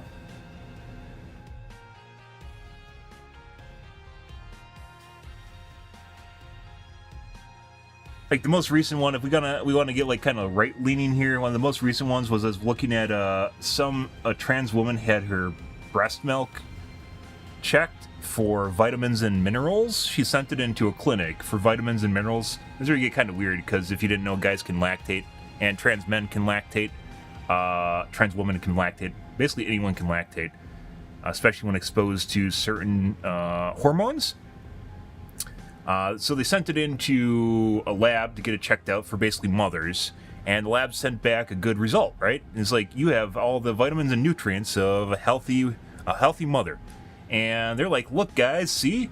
Yeah, something about it not being toxic. So the problem was, the problem with that is, however, because they didn't get tested for hormones. And if you guys don't know or don't know anything about like TRT, so testosterone replacement therapy or hormone replacement therapy, depending if you're going trans or whatever you're using it for.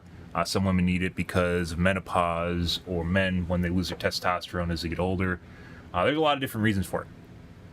Anyways, when they got the test done, it wasn't tested for hormones or anything they take during transitioning. The problem with that is kids are extremely susceptible to hormones. And if you'd introduce that into a baby, that's literally like poisoning the kid. And I'm not meaning that in a fictitious way. You wouldn't want to inject beyond obvious, like medical procedure or something. You wouldn't want to inject hormones into a baby, just like excessive amounts of hormones, just so you can post a TikTok video. I mean, you can still be a mother, whatever. Just like, that's just not weird, but like you're like denying reality at that point, because obviously if you have vitamins and minerals, and then you have everything else that comes out with it too. And they didn't test for any of it, but it trended on social media. I think it was last week. It trended on social media, and everyone was, all the LBG supporters were all just clapping their heads like, bravo, bravo, we'll show everyone, let's show them right. And like the elephant in the room is you take hormones, a lot of hormones, and that comes through with breast milk. So like if you ingest heavy metals, it's probably going to come through with breast milk too. So you probably should not ingest heavy metals when you're having you're breastfeeding a baby. Just going to throw that out. Maybe that wasn't completely obvious, but don't ingest a shitload of lead, mercury, or what's another one?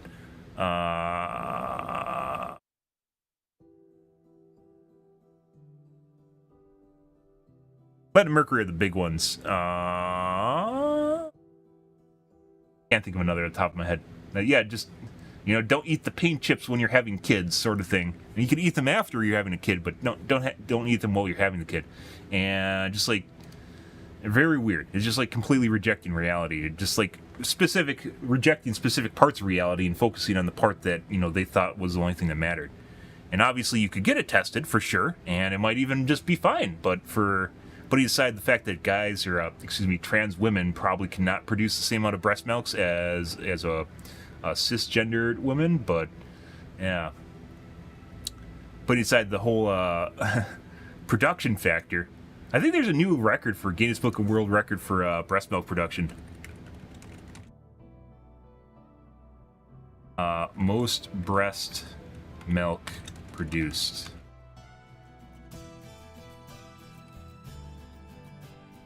Largest donation by individual.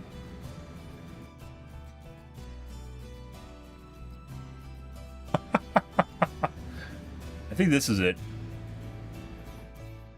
I produce more than 1.5 gallons of breast milk a day due to rare condition. Jesus fucking Christ. That would be horrifying. That would be absolutely horrifying. Do you know how much you have to eat? That'd be crazy. Absolutely crazy.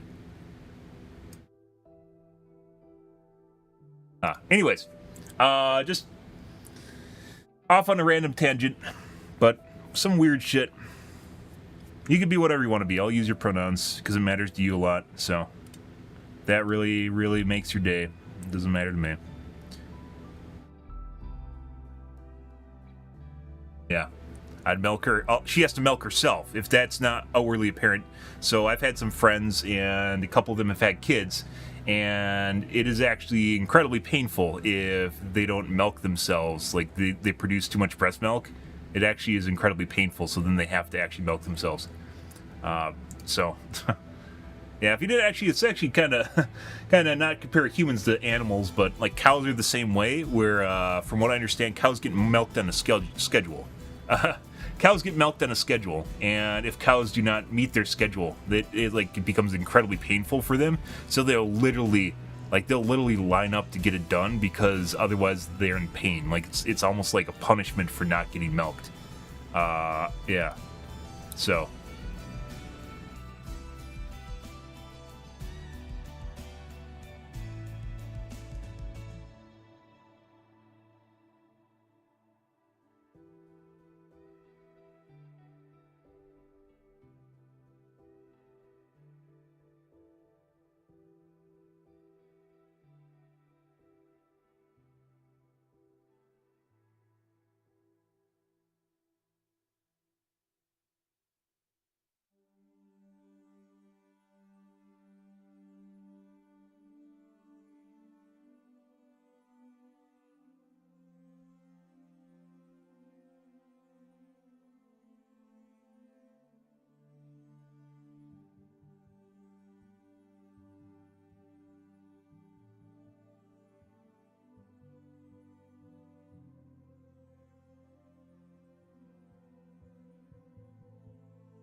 Yeah, I think the Vector nerf was in the game for about a week, maybe a week and a half. Devs are going to ease progression. What is easing progression?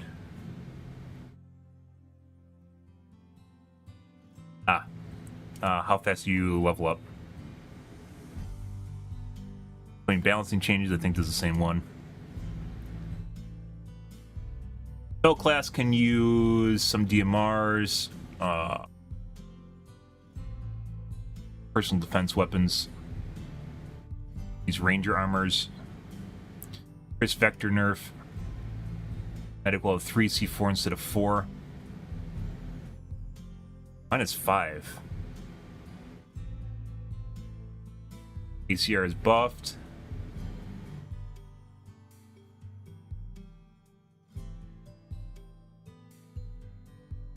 Yeah.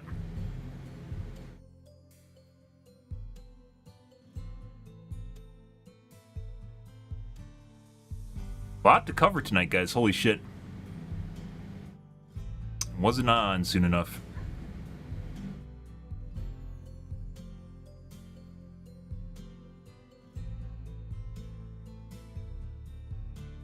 A million words coming on Reddit. You gotta keep sharp, dude. Your muscle's like a memory. You gotta keep using it. Your muscle's like a memory. Your memory's like a muscle. Your brain's like a muscle. You got to keep using it. Got to keep flexing it so you still have it. All right. And I don't actually mind writing. I like writing. I like the written word. Let's change categories here, guys. We're gonna get into the Battlebits now. Finally, right? Finally into the Battlebits. Finally. My whole, like I mentioned before, my sleep schedule is just rotating right now. It's painfully rotating. And it is so incredibly hard to rotate it back. It feels like not unrealistic, unnatural when you try to rotate your sleep schedule back. It just feels like you're up at the wrong time of the day. It's so weird. Even if you have the right amount of sleep, it feels like you're up at the wrong time. And it makes you tired. Okay. Oh my god, there's people watching me on YouTube. Hi, YouTube!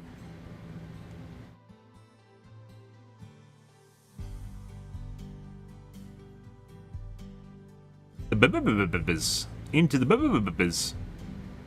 The b-b-b-b-biz.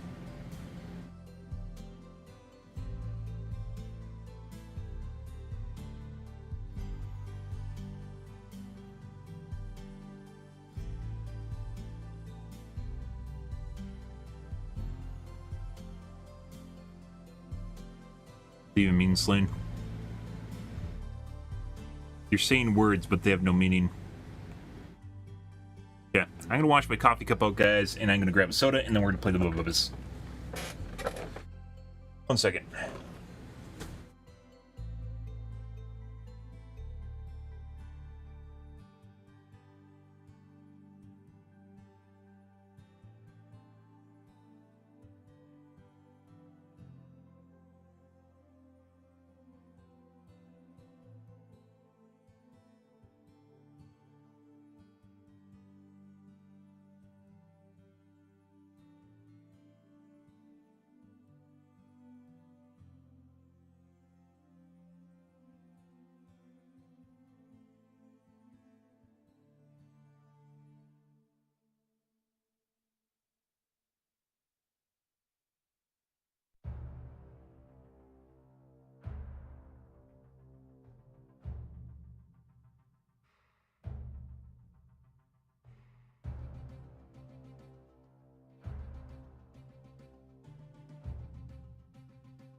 I know, guys, at one point here, my mental is going to break, and we're just going to have a normal length stream.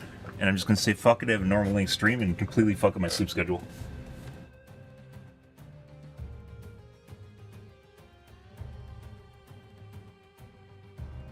My man boobs? Yeah.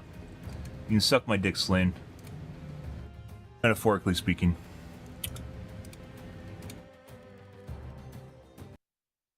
Have to do that to avoid having my ass crack being shown because my shirt rides up the back because it's so hot right now.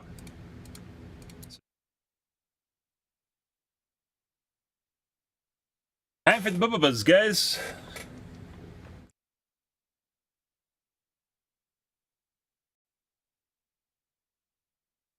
Good. Oh, yeah. I was trying to, so apparently there's a Stream Snipe Discord. I was trying to find it, and I can't find it. Some of the Overwatch streamers are talking about it, and Call of Duty streamers. It shows up off and on through... shows up off and on through,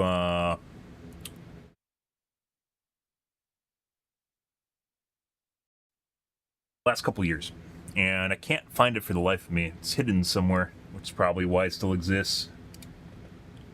Like no links to it. Apparently, I never popped out my YouTube chat on my main PC.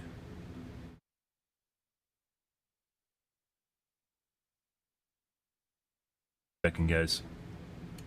I still haven't figured out an easy way to pop out my Facebook chat to my main PC.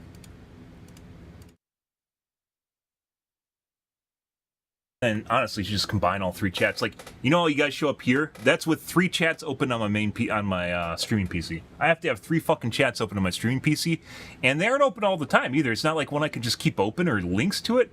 Kick does, Twitch does, but Facebook Gaming and YouTube Live, each time you start your stream, it's a different chat. Like, they keep changing the chat. I don't know why. Very annoying.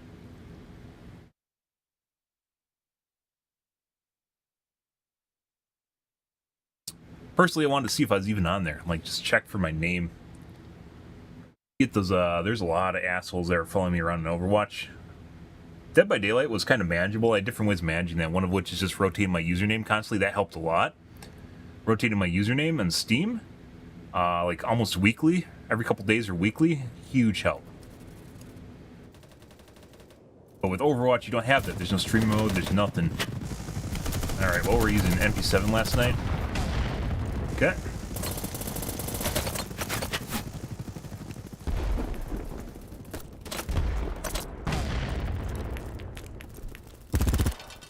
That guy.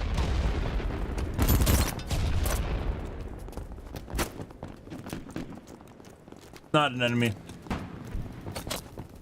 Updated my BIOS yesterday. I don't know if it even helped. Got to play a couple games of Overwatch.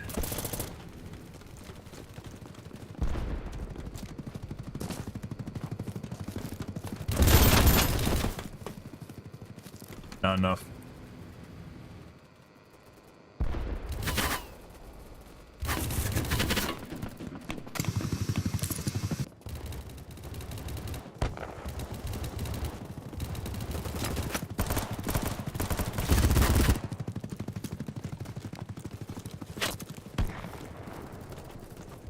We're full? Full. Ah.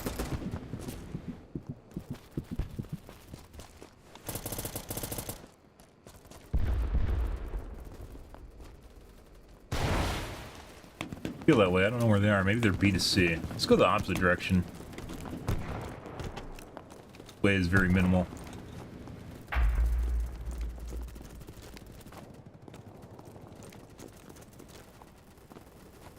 Kind of funny, like talking about like cheating.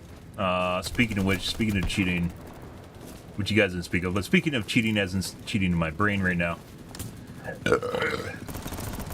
Like watching some of the fucking like Overwatch streamers, definitely some of them have even started cheating this year. Like one in particular I can think of, he just fucking looks at people through walls constantly. Like top 500 streamers.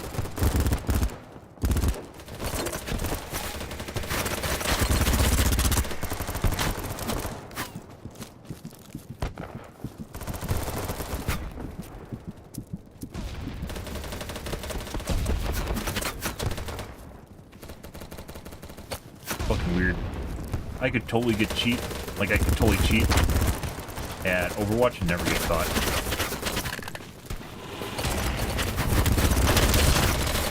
Nice. Kind of the end result of like, you know, trying to raise awareness of cheating is just the sad fact that people are so unaware of it that you could easily cheat and get away with it.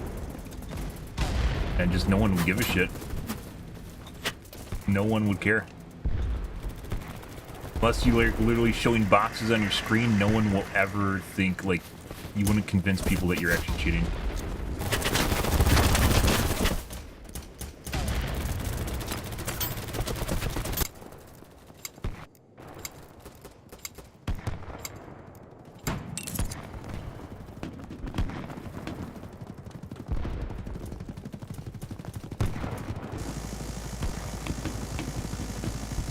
This is a 90 ping server. We're gonna leave.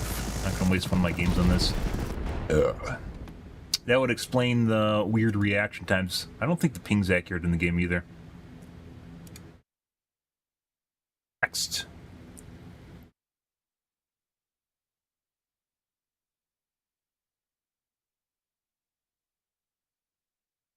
Like the same server. Row.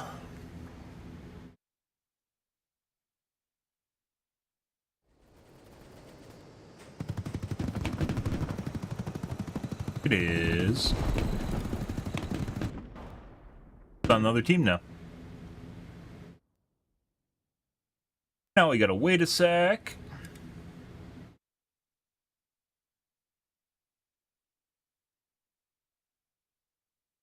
Yep.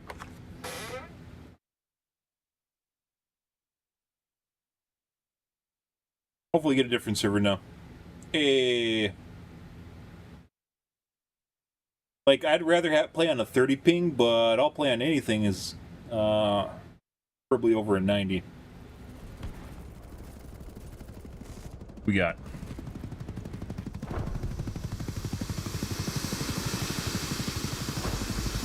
think that's 88, 86. Oh. That could be UK or it might be like super far west coast. As far as California, the AWS server, I can get a ping of like 80 to it. So even that's kind of off.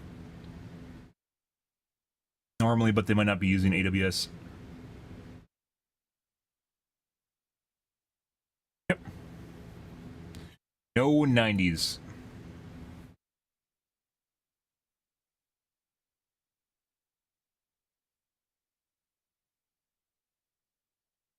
What are the chances it's a 90 again, guys? And the same server from earlier.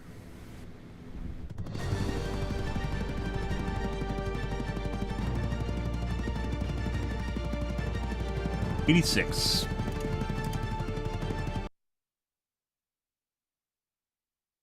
Nope. There's some other servers like a Central or Eastern going. Don't make me use the server browser. I will use the server browser.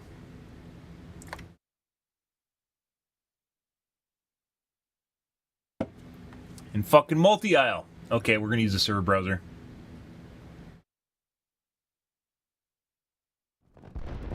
Not playing multi-aisle. I don't care what the ping is. Multi-aisle and nighttime maps we do not play. The aisle is extremely boring. Right.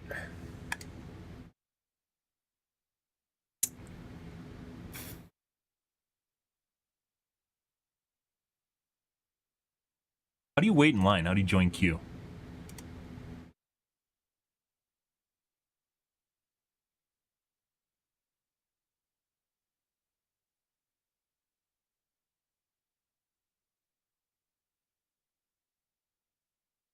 Something.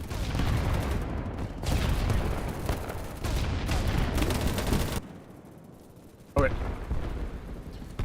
Not exactly the map I want, but that's fine.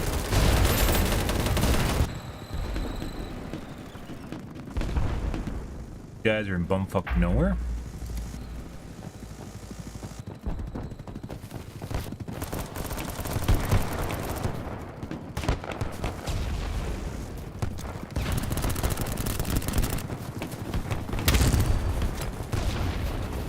Oh, that's frag grenade. That wasn't the guy.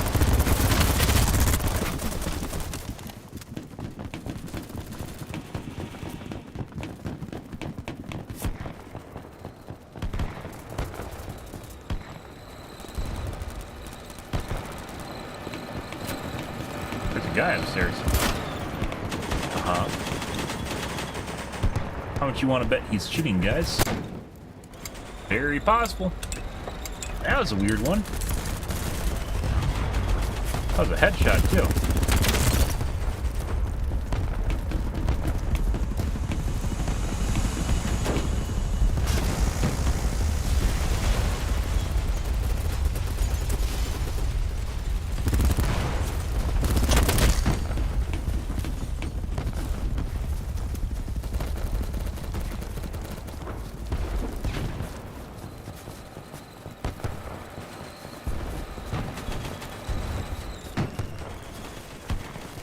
Yeah.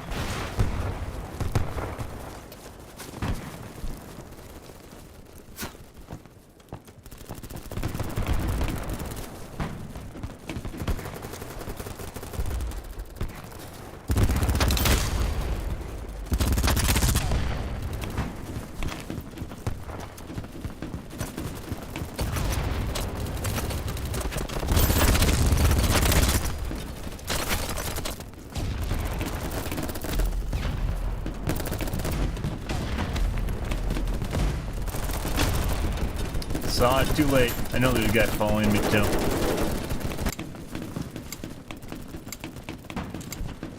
Almost always claymores in the hallway. Consensually.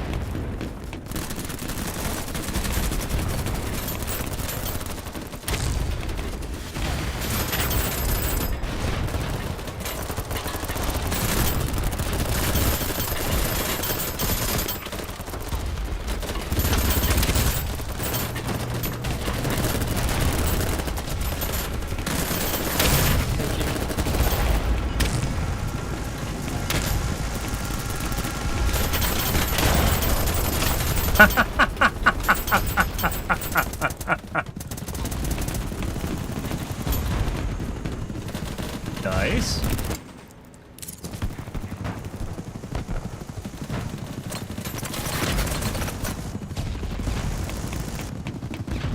Mines.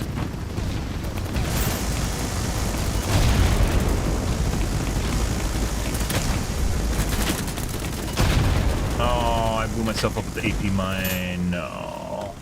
AP mine radius is a little bit bigger than mines are.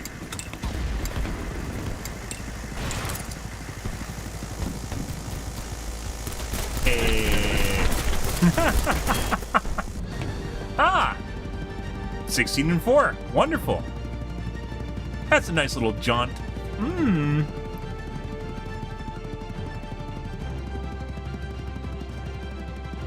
So, Vector getting nerfed. It already feels like the Vector's nerfed, to be perfectly honest.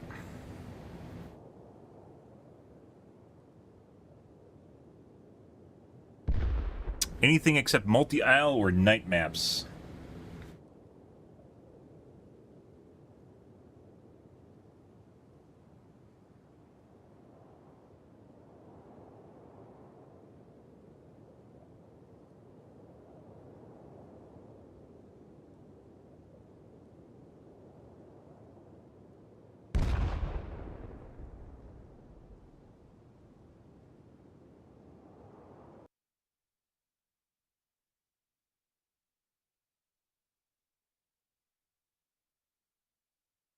This one.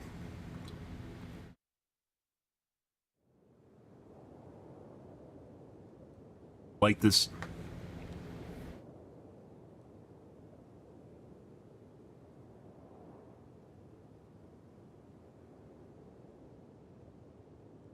Lovely camo. Oh yeah.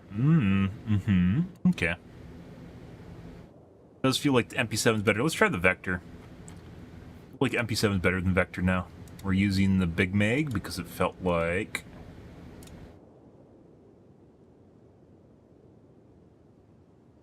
half the mag wasn't enough to kill people anymore. Kill one person with half a mag reliably, which would fall in line with them saying that they nerfed the damage on it.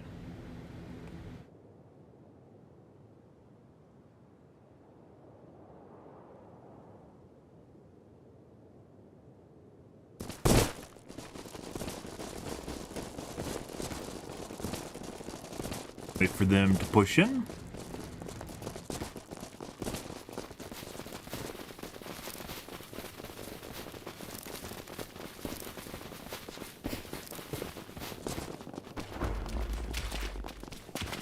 Ah, I love freedom too. We all love freedom. Lovely.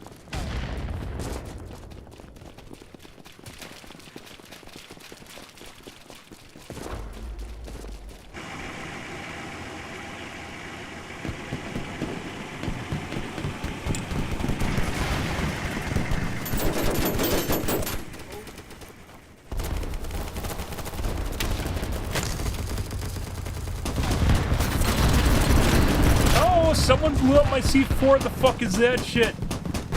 He has a rocket.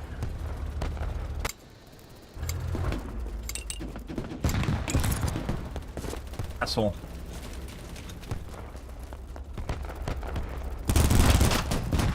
Fucking sitting there watching us. That's weird. Nowhere.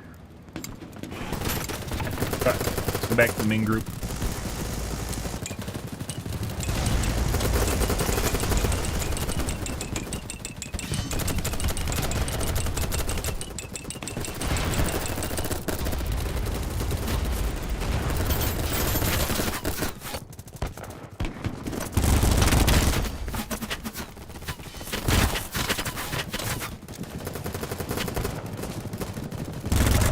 No, any day again. And probably gonna eat a grenade from me too. Leave.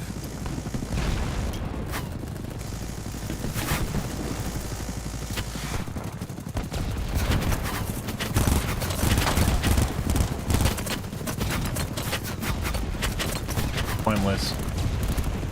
To get out of here, I think I have to go back. Fucking random RPG. Not where we want to be. Or you can just go to the edge and look down at the guys in the trough. Like right here.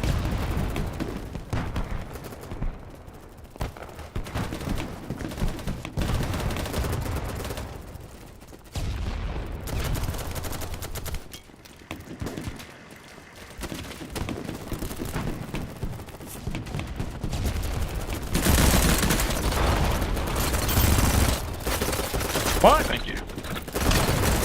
God.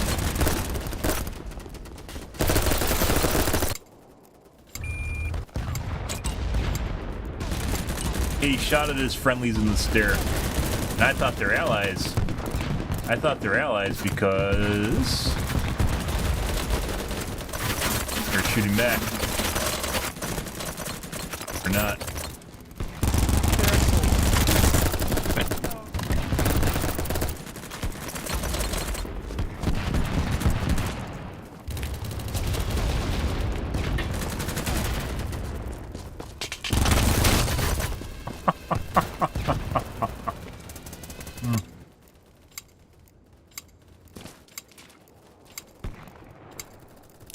That's not where we want to be. What the fuck's going on over here?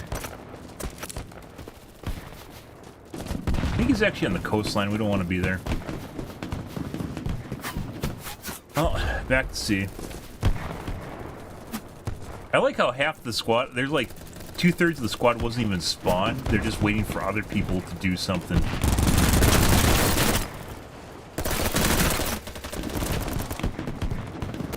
The aliens. There are no aliens to listen to. There's bots down here. The bots I don't think are the aliens. Bones down here doing stupid shit. Pretending they're human.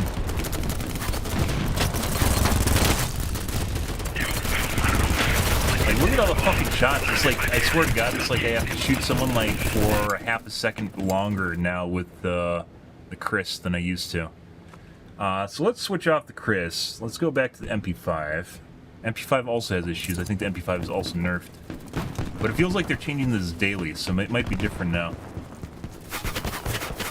And I don't think the reported changes are actually supposed to be live right now.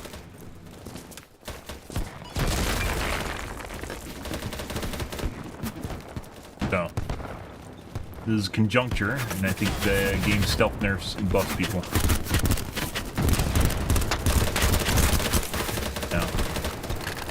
Like, that used to be able to kill people.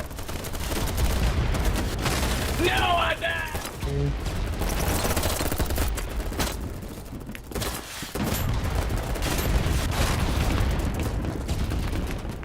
Fucker. Enough time. No.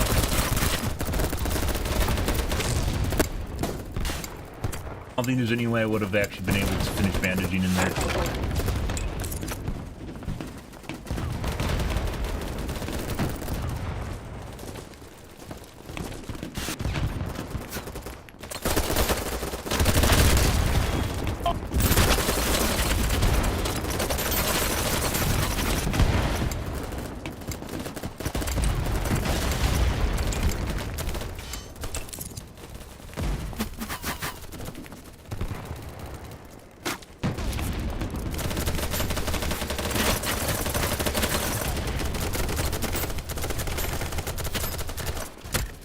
snipers. Looks like over there.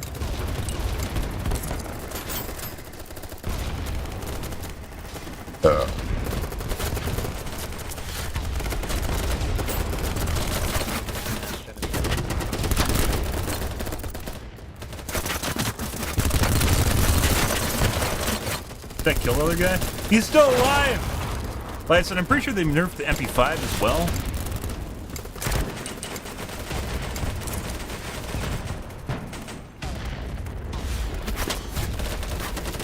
Fuck you, have a grenade.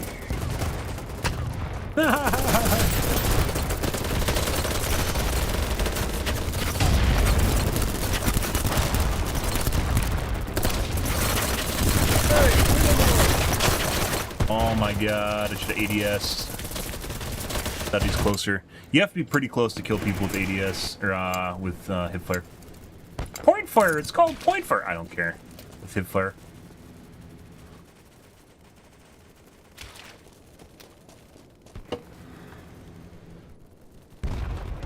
I don't want to go over here. Which is the way.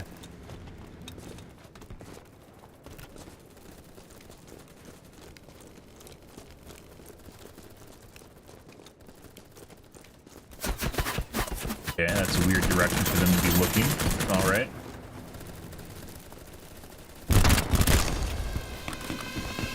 Hey, buddy. Oh, hey, look, he has an APM on it. Wow, that's fun.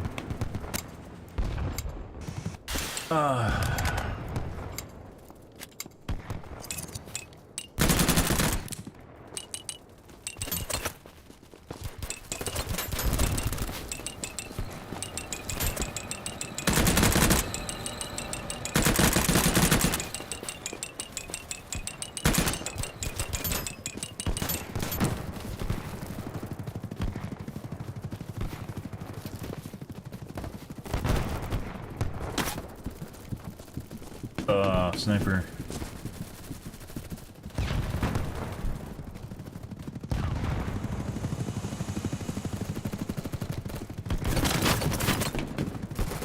No.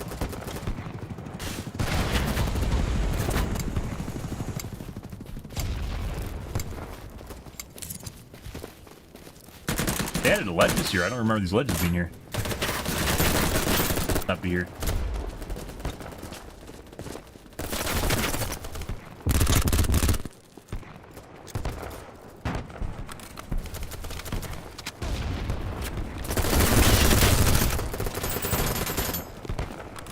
Actually have reload.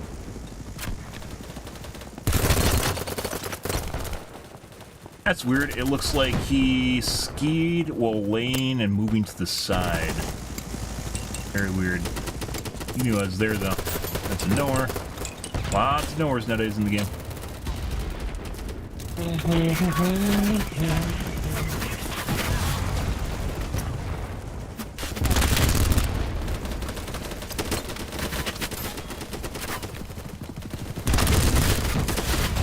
The reason I really hate this map is because the fucking train, like, everyone blends in with the fucking train. They're all orange and shit.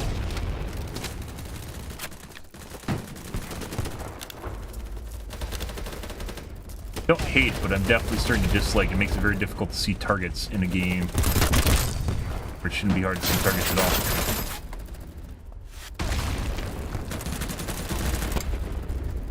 Which could be why people like it, because it slows down gameplay and makes it easier for people to survive that probably die, because they have camo. Everything, look at it. Look at this, besides little marks, everyone looks very, very similar to each other. Okay, if those guys didn't kill that guy, it would have been a shame.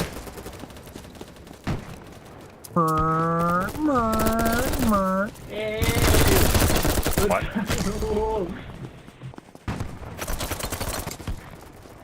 Maybe they changed aiming. Maybe they changed recoil. It feels like, for some reason, it feels like my aim is like stutters, like it's jerky.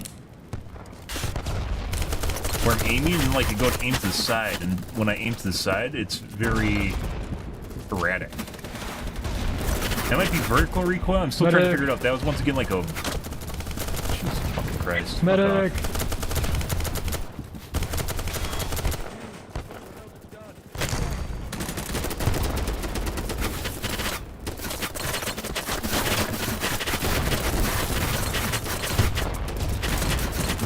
Very campy map.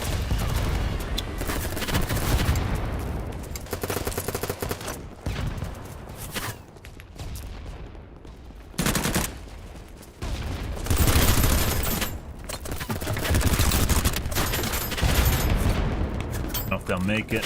Might. Did.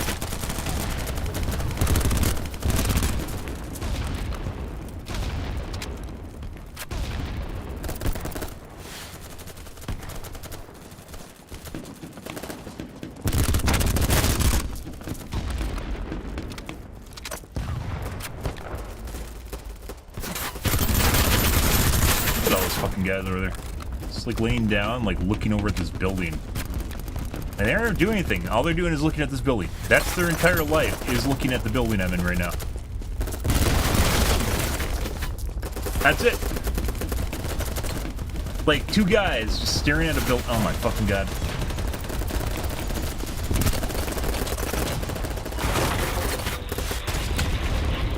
How's he alive? Hey. I don't care at this point. I just fucking want my ammo. I want my fucking ammo. I want my full health.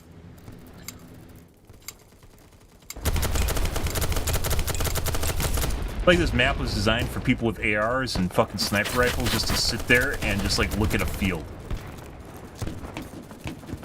Try going to the left. There's a little bit of jungle over here. Let's see if we can get into the forest area. Get out of there.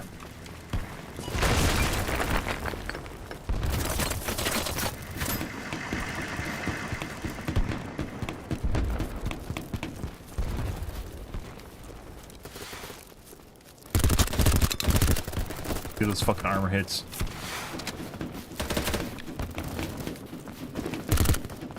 Feels. Oh, I used up my grenade already. Definitely feels like they used up. Not used up. It feels like they improved armor.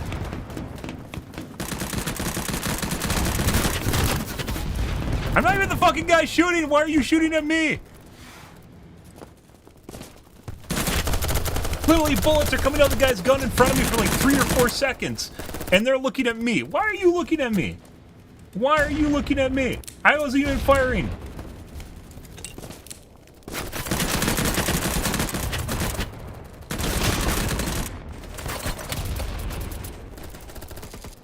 Again, there's a guy literally there behind concrete, guys, and that guy's fucking looking at me.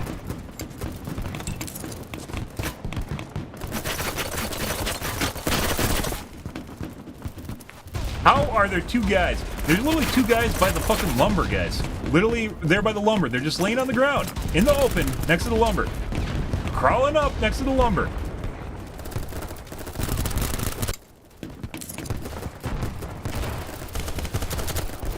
What the fuck?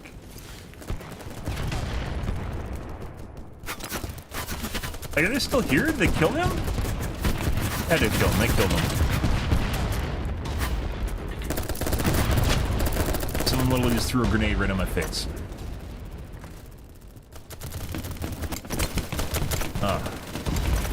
Like, I refuse to play multi-out because it's so boring. But this map, guys, is this still 120? Oh, it's not. It's 77. We're gonna leave. And 25, 23. So that's effectively a 64-person server late night that's gonna drain out and then get merged after like an hour-long game.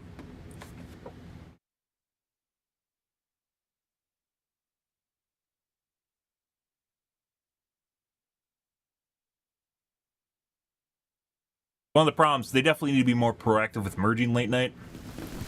We'll say that. We have here 58, that's fine. Is it nighttime? Nope. Okay.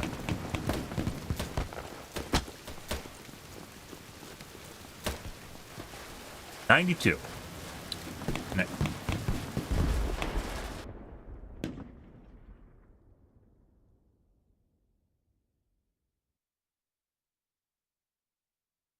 $90 also drain out. Hopefully we can get 100 plus. And a not 90 ping, and not multi-aisle, and not nighttime. Wow, I'm starting to check a lot of boxes. I guess we'll have to actually join the servers. 25. 85. Okay. Well, I guess I get to use the server browser.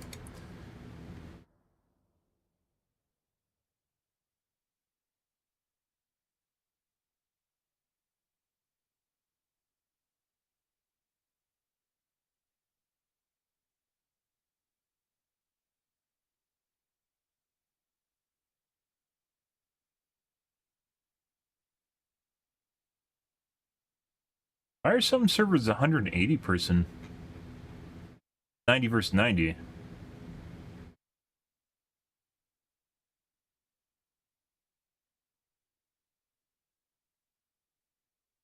The queue.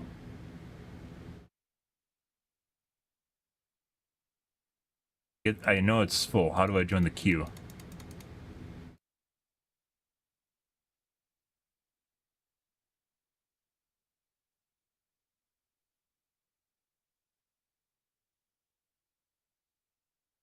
Battlebit, how to join queue.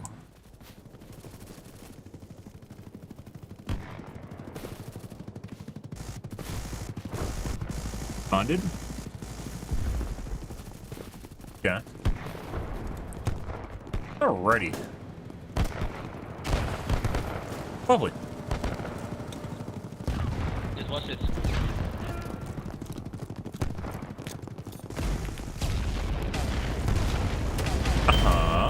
Okay.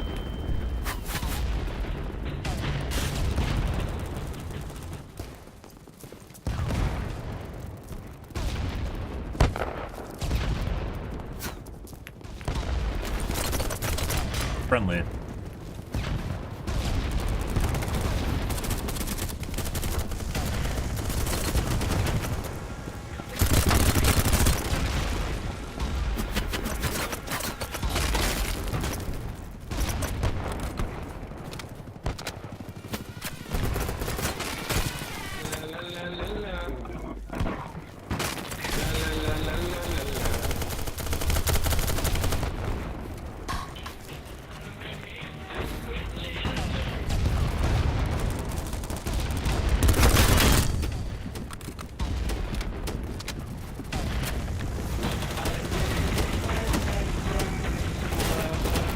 Good.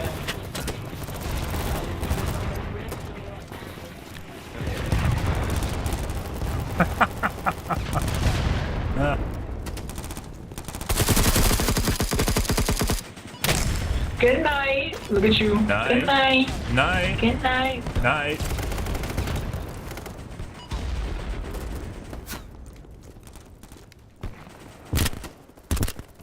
Fuck's a sniper.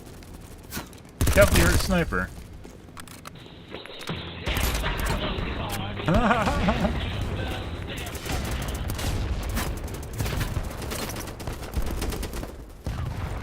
Fucks their entire team. There's enemies behind me.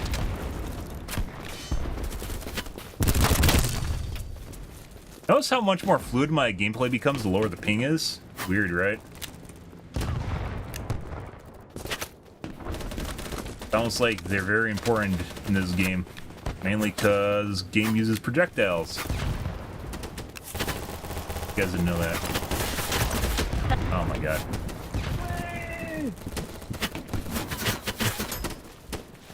Oh. Yeah. No. Medic, medic. No. You're just here to get me killed. Please. You feel it? Thank you.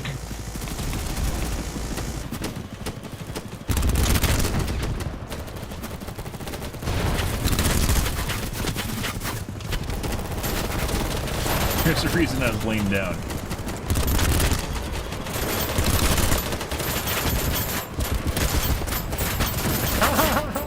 Hey, niggas, go take the trash out. Hey, can you rest? Like, move me out of the Take the trash out! Didn't you hear her? Take the trash out! trash out. God. Take that trash out. It doesn't take that long. Throw your grenades. Throw your grenades, people. Throw your grenades.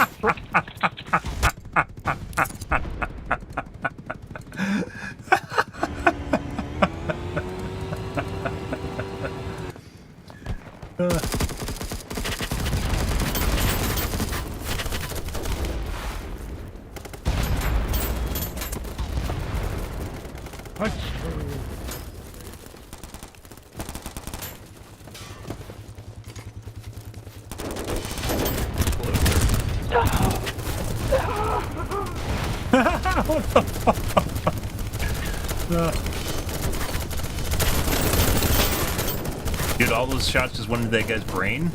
Not necessarily intentionally, just went into that guy's brain, and we just got a bunch of armor hits out of that.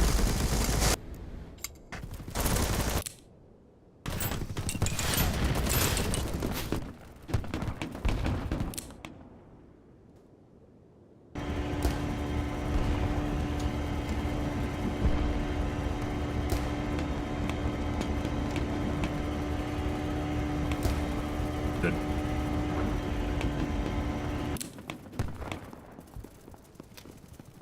Poor guy's still at D. AP mine.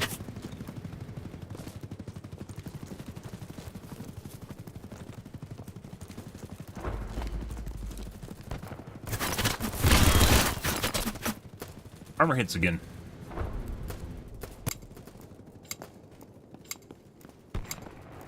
Our team is definitely getting weeded out right now.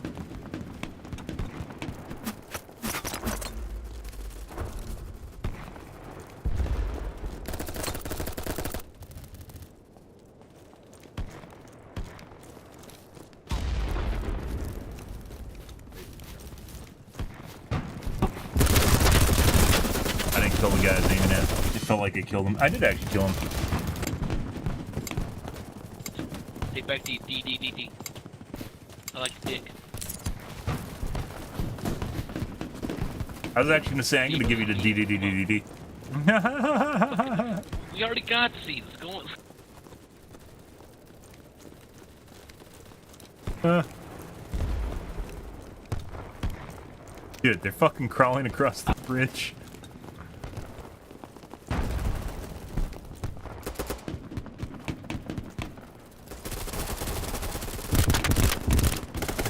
God.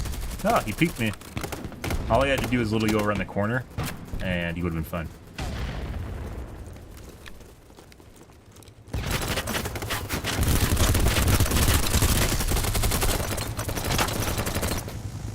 There's literally teammates looking at where I am right there. Yeah. Oh my god. I don't want to go over there. Okay, let's go over here. Even get up over here? What am I looking at? I don't think I've ever been over here. That looks like a rope.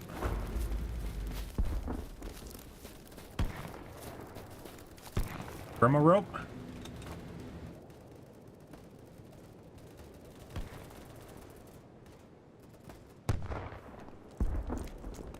Let's see.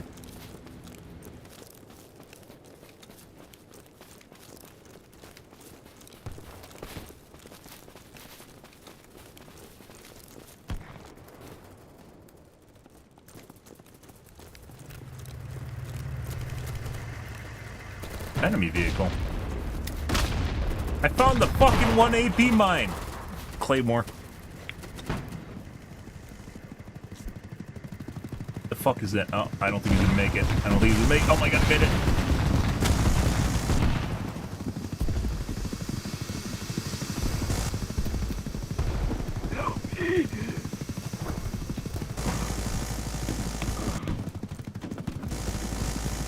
APC, way over there.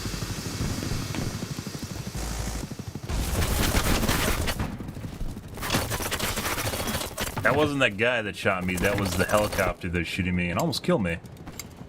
Weird enough. If anyone's actually doing well with the Gatling gun on the helicopter, they're usually cheating. as miserable as that sounds. Well. Dude, why so many armor hits? You might swap to the MP7 again. I think the vector's kind of mid now. And this is prior to them actually... This is prior to them actually implementing the balancing changes. I don't think it's live yet. Supposedly not live. I'm pretty sure it's been live for a week though.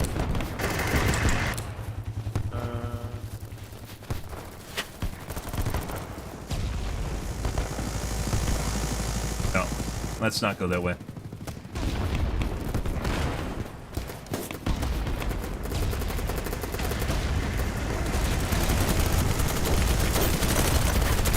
Oh my god. Holy shit!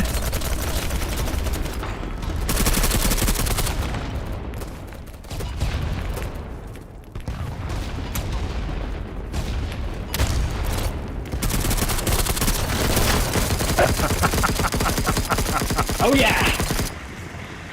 With all the fucking dead bodies. And they're just following up rezzing people that die. So getting helicopter. Oh, whoop. Ah, he's watching the rope. Good for him. What a nice guy. Holy fucking shit. Let me over.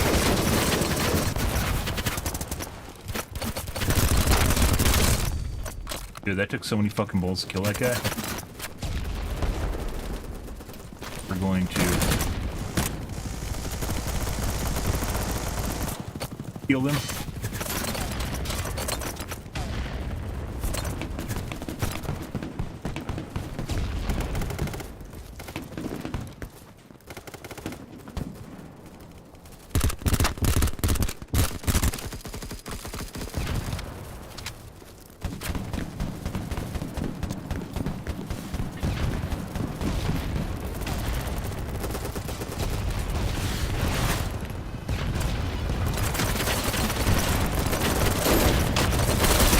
Corner, right side, barricade.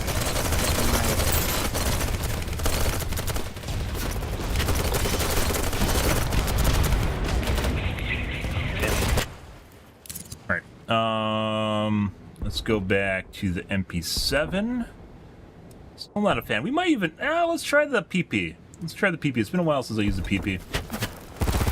Just use some of my old go-to.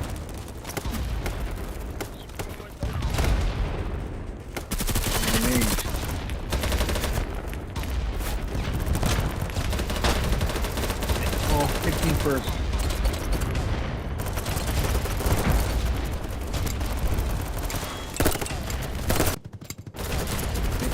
No, we'll just start over.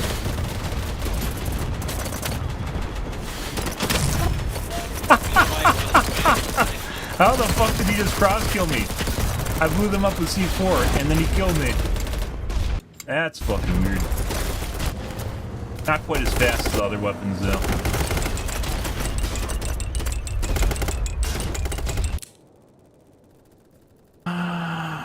Oh, we can't go on C anymore. It'd be nice if we had a spawn point. Like, even one just sitting in the intersection on the bridge isn't bad.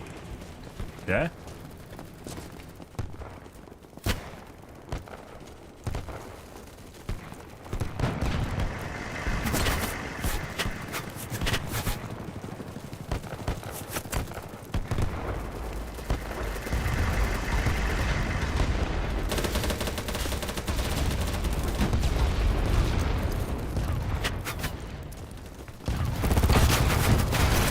And someone just peeks the corner with the rocket launcher.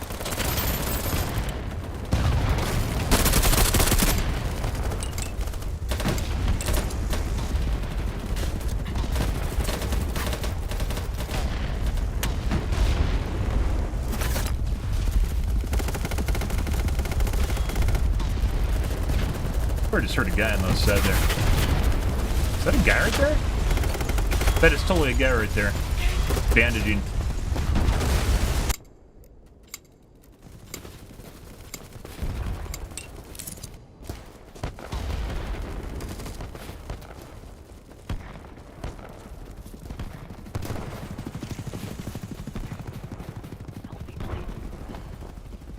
That guy's mic is so quiet.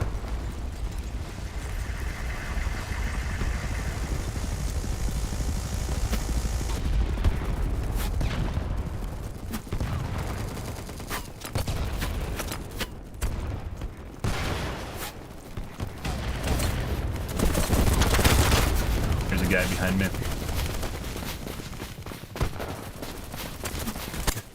Left.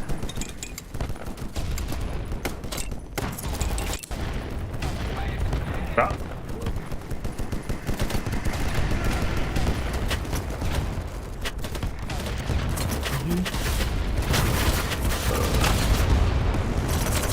Let me get a pickup, let me get a pickup. Shouldn't have peeked, guys. Didn't peek, that's fine.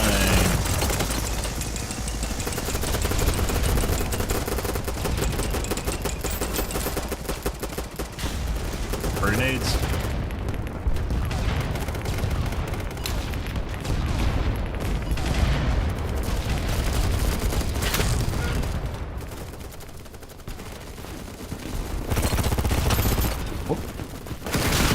No, it didn't throw! It didn't throw! Why didn't it throw? I had it out. I was pushing the button. Sometimes when you push the button, it doesn't come out. I don't know why it doesn't come out. How the fuck did I die? I don't know why it doesn't come out. You guys are on the other side of the barricade. Sometimes it just doesn't, you know, it doesn't happen. It's one of those things that get old. It just doesn't happen anymore, guys.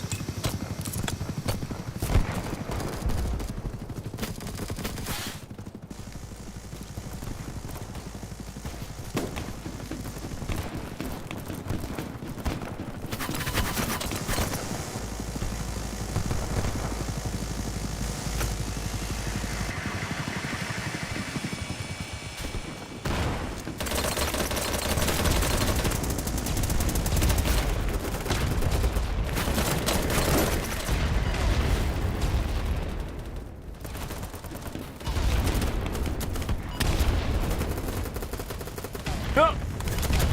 Didn't fucking hit him at all. Okay.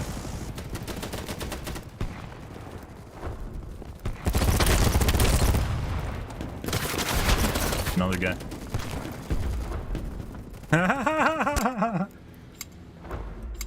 Yeah, old people talk. Yeah.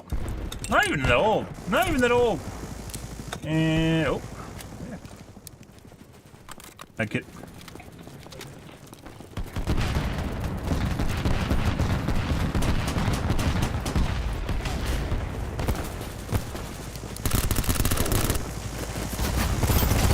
Holy fucking shit, my gun was on. I should actually just unbind the change fire key. I somehow hit X on my keyboard. At some point I hit X. Hey, Idlewind. Oh my god. How's it going? Well, we're dying. That's the thing.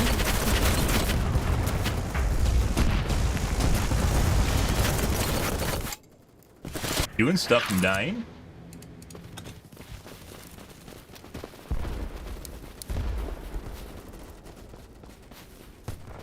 How I hate X.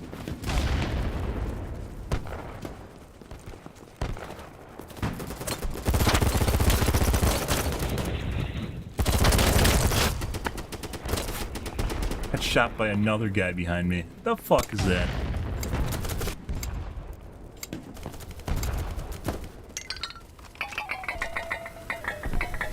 Playing a tune for you, Idwin. That sound good? It's good for you too. Is it fun? I'm having fun. We're in some servers earlier tonight which were not enjoyable at all. I think ping matters a lot in this game. I don't think we even have... Did I have an 85 ping? No way. Oh, we didn't actually even do that good. 27-21. I'm having fun right now, at least. Why is my ping so high? Like, I joined this server... Like, I intentionally joined a server with a low ping. Why did the server not have a low ping? Do I have to check now? Since the quick match seems to be just putting me in...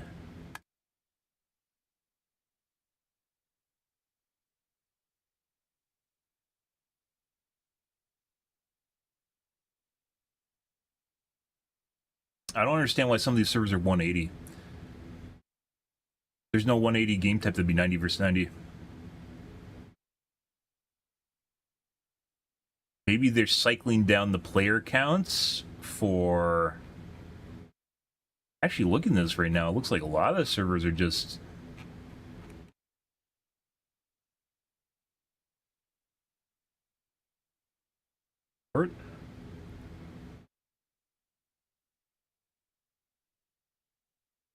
I don't understand. Need better internet? I have a ping of 10 to 12 on my left screen, so... Pings in this game don't really make sense. This is supposed to be a low ping for me. This should be a 30. 5.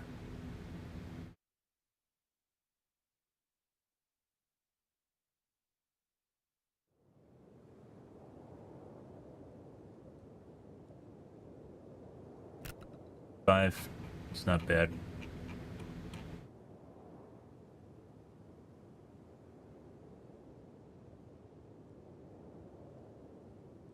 Guy has some unique characteristics. Mainly the draw speed is really low, which I think matters a lot for first fire.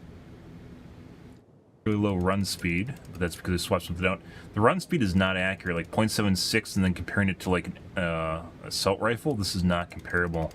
This still runs faster than an assault rifle does, but it doesn't feel that way. Or it doesn't look that way from stats.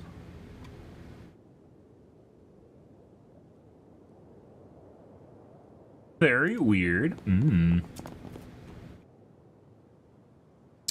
I'll try the Groza again. Let's try it.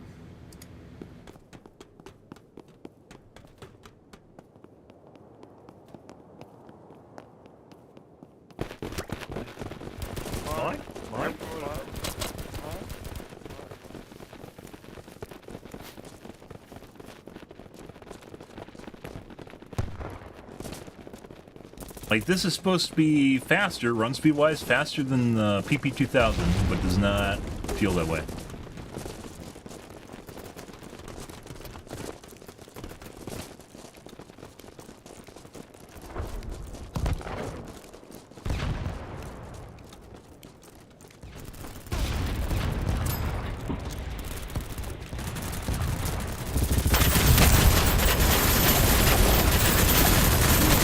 Dude, I killed like 3-4 people with a grenade. Okay, enough of that. Let's go back to the PP2000.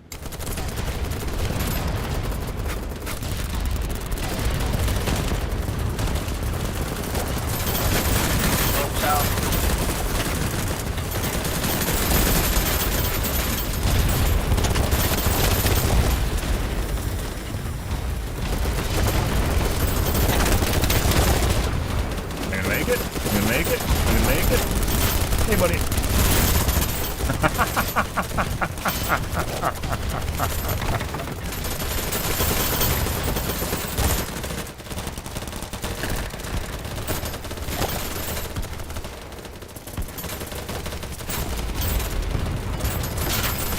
Why are there guys on our side?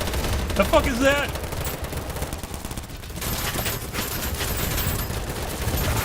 I guess he wants to bandage me in the middle of all this. The fuck is that?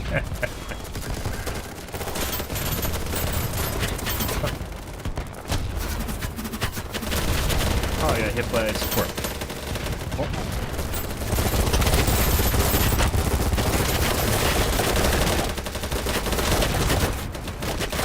Oh, no! They were half a second away from death. Less than that, a quarter? That C4 was on their brains. That one guy by the side of the box just saved them. And this squad is locked. We're gonna leave.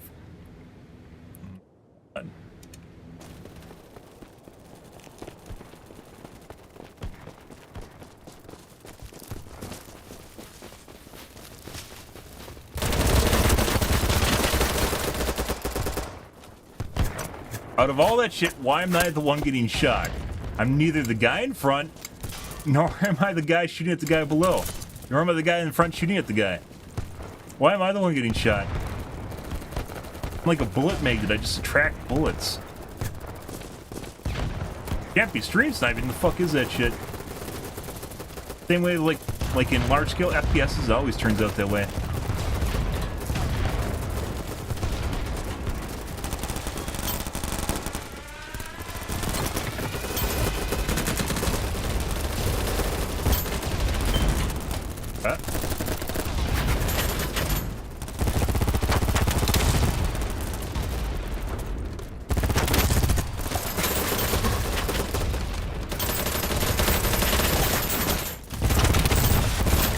C4! Oh, the guy's name is C4. I died to a Unica.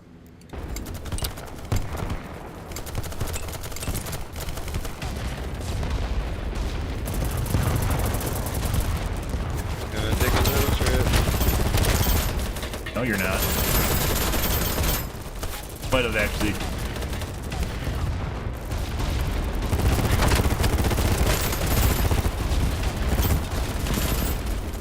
We're just gonna throw out these fucking mags. Fuck this shit. That's great.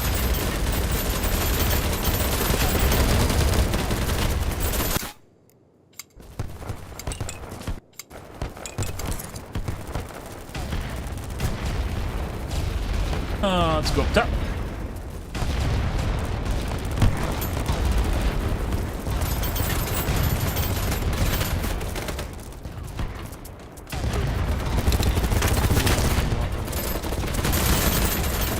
I have so many bullets. I have bullets for days. There is literally guys lining this entire side, and I'm the one getting shot. What the fuck? That was from a guy across the way.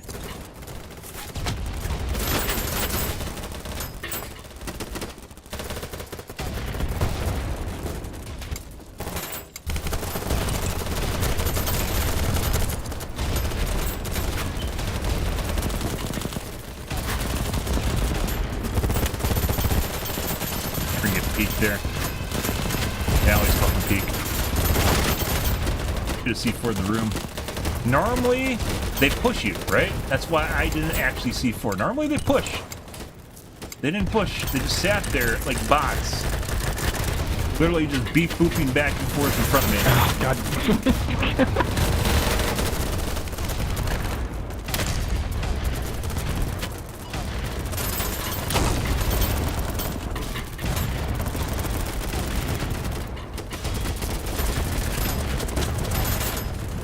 I just got shot through the fucking wall. C4 through the wall.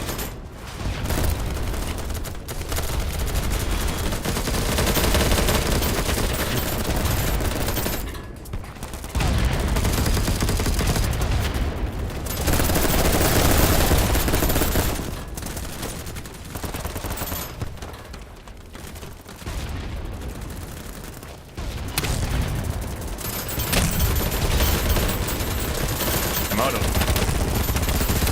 What? Hey guys. Picking guys back up. And there's one. I was out of C4. No.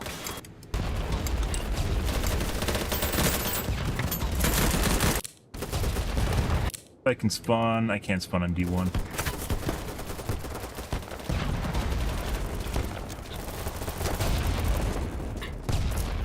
That's how it goes up.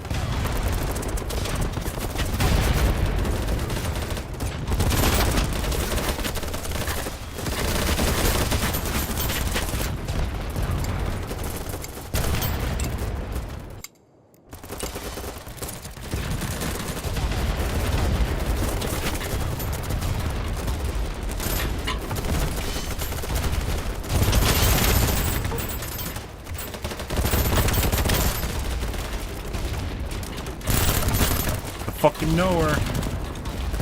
Fucking nowhere. Just sitting there looking at me going around the corner. Oh my god.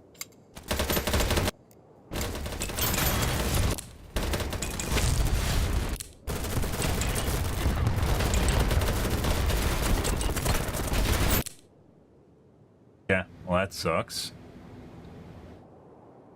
Oh yeah, I agree.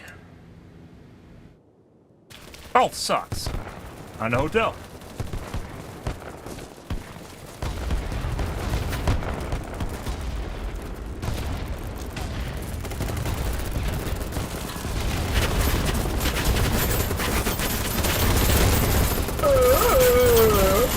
Ah!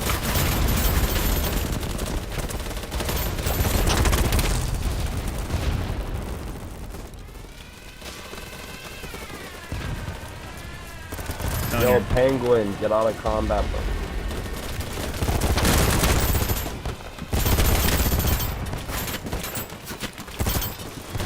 Oh! No!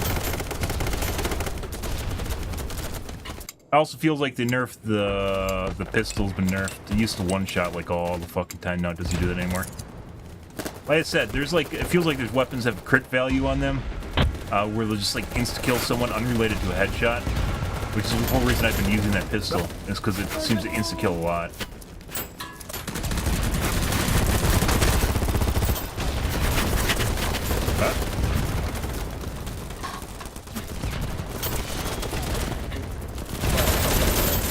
Holy fuck my ass.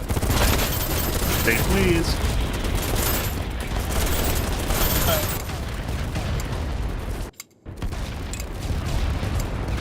So they're all sitting around the corner.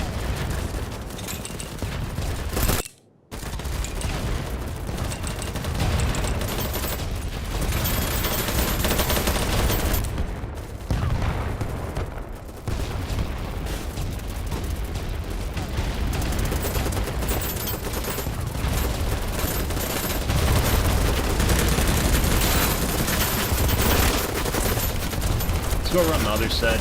I don't think we're gonna get in there.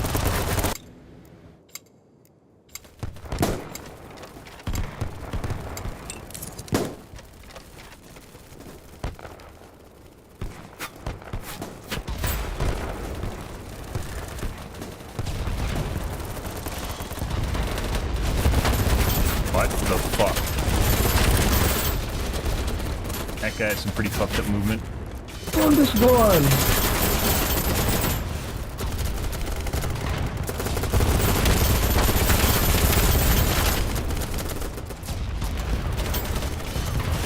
Got shot from somewhere. Someone somewhere. Like, even if they don't add a kill cam, I really hope they add like the outlines like Battlefield has, where you can see where you're getting, like, the person's outline from wherever you're getting shot.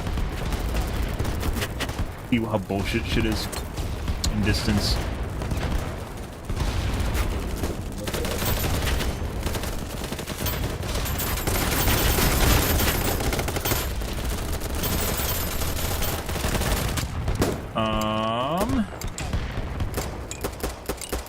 You realize you're complaining about complaining. Oh my god, hypocrisy! Never mention hypocrisy. Makes people's brains explode. No. Go!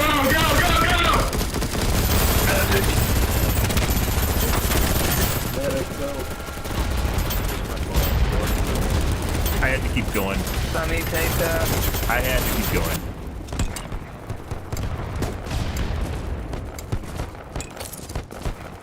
Like a mini LMG, guys.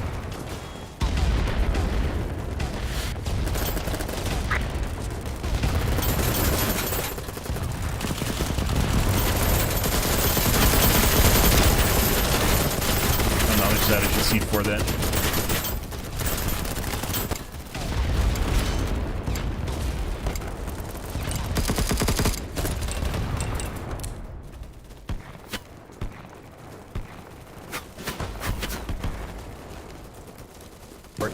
I think that means we bleed out. I don't know exactly. Let's find out. Everyone's running away. Do we bleed out, or does it show where we are? I think it just shows where we are. Oh, no, we bleed out. I let you on that. Those guys are dead.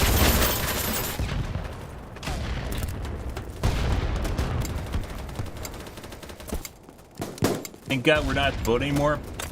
Well, now we're to the sniper area. So, actually we aren't in the sniper area.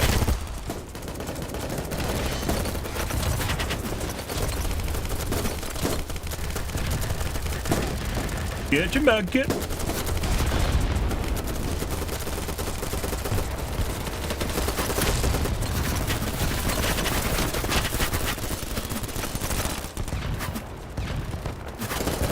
You definitely can do shit faster with faster weapons like C4ing if you're using like the MP5 or Vector.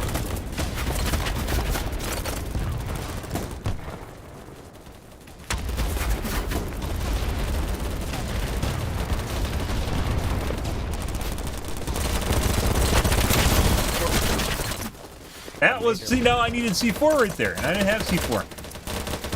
Decided not to use C4.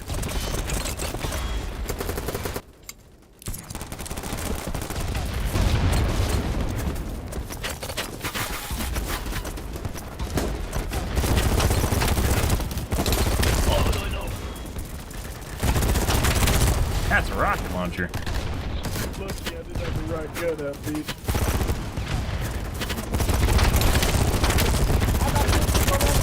Revive me! I got TNT! Revive him! Revive him! What are you doing?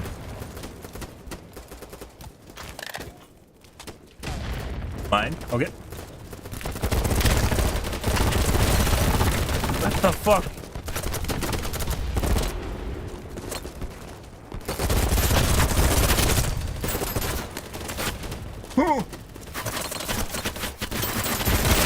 Dude, it wouldn't fire. I had the Megan and it wouldn't fire. It wouldn't fire. Nothing came out. It's some sort of weird animation glitch. I had the Megan, it was cocked, and nothing came out of the barrel, guys. I was waiting for it to happen. Nothing happened. And there's a sniper. This is the sniper area, guys.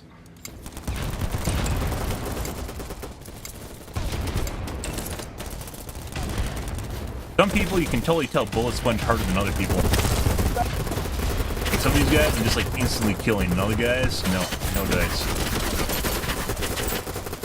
See if we can reorganize here.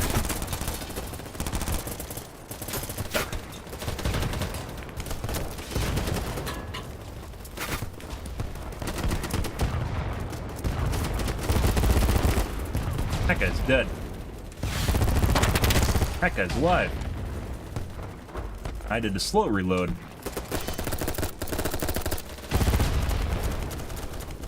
feel like we took D1, but we didn't. I think they split and went the other side.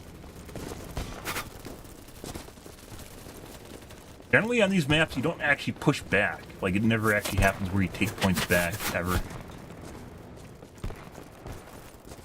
Can't fault that. Fucking guy. I thought that was the guy making sound. Wasn't. Yeah, guys. These guys are all charging through the open water area. Cool. Gotta go to those islands on the side so you can snipe. Don't worry.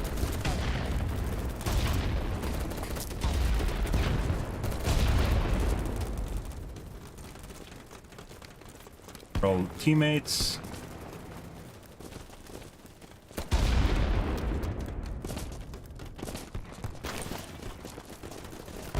Rip your sleep schedule? Yeah. It's not as bad as mine. Mine's like, once you get past like the early morning hours, if you start going into like the afternoon, you will just start waking up later and later. And it's horrifying. I was pretty good for like a year and a half here, and now it's starting to rotate, and I wake up later and later and later. Fucking hate it. It honestly feels like humans are made for like a 28-hour day or something.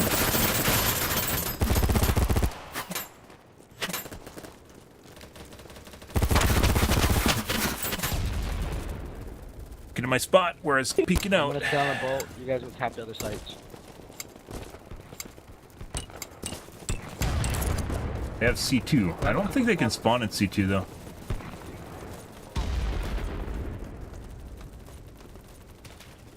This is the fucking weird shit. I don't know why, because we have D1 and D2, it doesn't immediately kick them out of C2.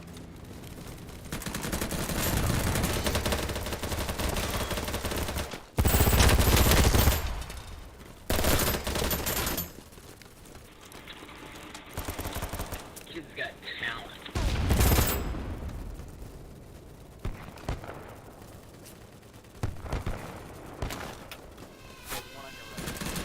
Can't go down there. Just fucking came over the edge.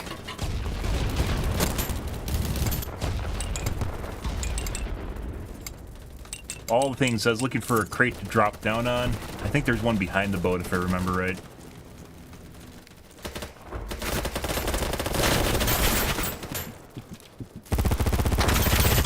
Oh, it's outside. What point is this? Spots outside D1, D2. They circled back and capped D2. You do not have C2.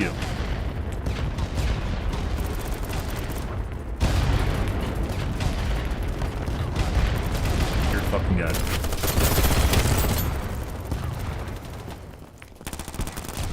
Okay, I guess this is the wrong way.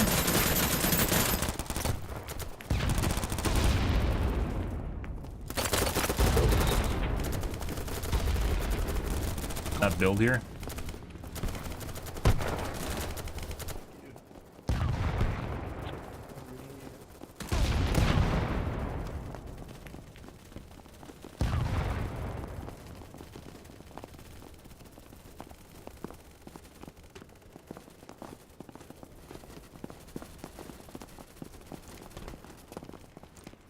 Now we have it. After I came back here, all of a sudden we have this point. Yay! Go us. I killed like 2 people.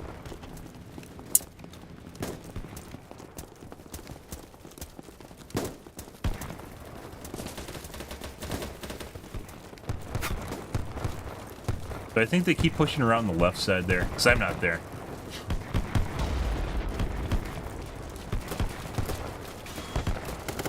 It's kind of weird. Like, if you play, obviously you can play safer, right? You can always play safer, get more kills, be able to have a higher KD. But what the game always needs is people that are willing to run in and die. Like Vanguard players that just run in and take head and take a bunch of bullets and die and then possibly push lines back.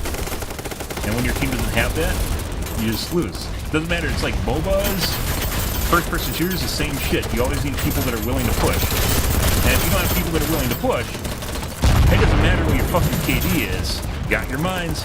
It doesn't matter what your KD is at the end of the game because you're going to lose because you can't apply pressure to the enemy. You gotta lead the charge. There has to be someone willing to lead the charge. No one wants to lead charges. Everyone wants to fucking farm their KD. We can get this one. Nice side rope. One shot. I'm gonna report that. That was an insta-kill headshot. That guy knew exactly what I was doing. He saw the C4 and he insta-killed me. For him. That was the first bullet out of his gun, instantly dead.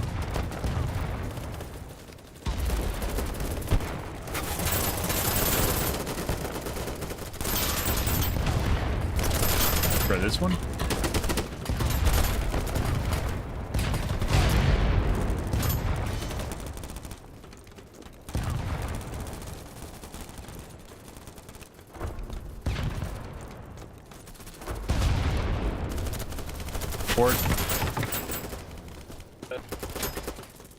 It is, well, I mean, people have been taught to prioritize KD above anything else at this point. And it doesn't matter what game you're playing. Overwatch is a prime example of why that's bad. Does deaths matter? For sure, because you can't do things when you're live. But the thing is, people will throw out actual stats, like things that matter, the amount of damage you do, the amount of healing that you do, the amount of limbs you have. And there's other stats that matter that the game doesn't show, in favor of deaths. If you can die many more times than another DPS and you're doing just as much damage as them, for instance, or more, yeah, that DPS is underperforming because you need to take time. There's overhead associated with getting back to the battle and applying pressure again. Same thing, the only time it does matter is like with tanks because they can't apply pressure if they're dead.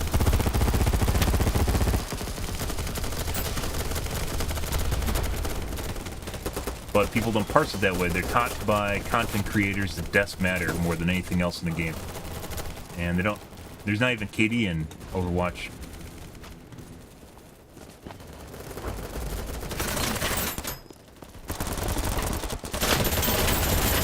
Thought I could squeeze through there, guys. Could not.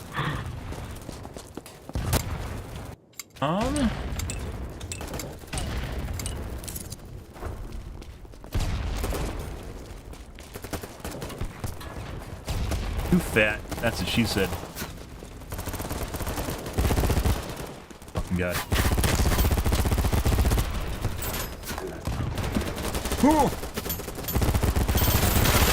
What the fuck is that? He saw me climbing over the top edge. He had to have been looking at me. That was purposely designed to flank them. I'm taking D1.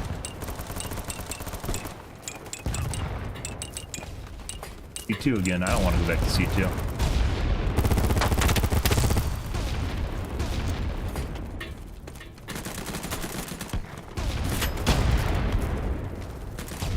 Someone got a grenade up there? I thought that was like a piece of debris or something. Bug got wiped, lost D1. Back to C2.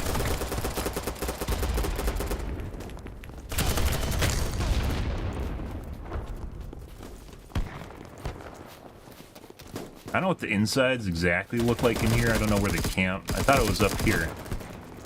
Maybe not. Let's go down. No, they're in the back. Plus, it's reinforced. It's socially reinforced that if you have a bad, bad KD, then you're bad, right? That's the only thing that matters is your KD. But there's plenty of things you can do to gimmick your KD, right? Like in MOBAs, for instance, you can go and hide. Or sit in an ultra-safe position at no risk to yourself to maximize your KD. And your team will suffer because of it, because you're not applying pressure to the enemy. Maybe you are a little bit.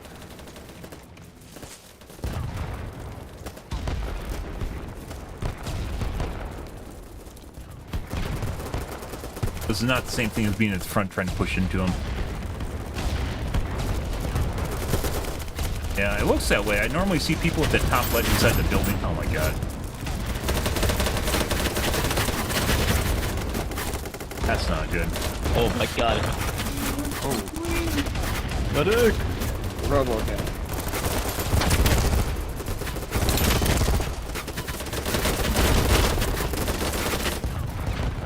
Another one. Always another.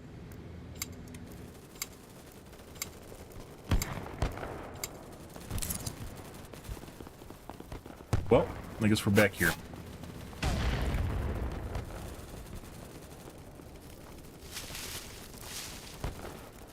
Why do I have an M4A1? What? Why am I a different class? I didn't switch classes. This is like a good build. Look how fucking stable that thing is. This is a great build. If you just like sitting back and jerking off, playing with one hand.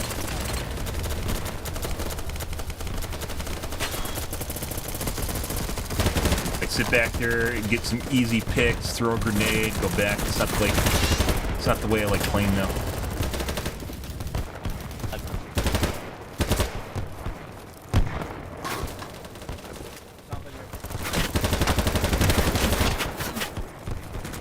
Sniper behind us. Why I don't generally, putting aside SMGs being powerful, it's not why.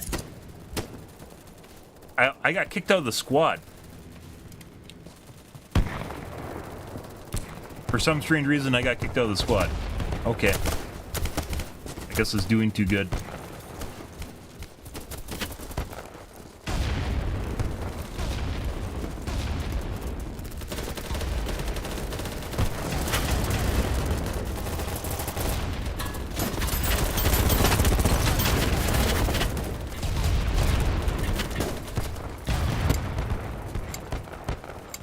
How good are we doing? They're not that bad. And then you got the weird shit up here. Yeah? I think these guys are doing, guys.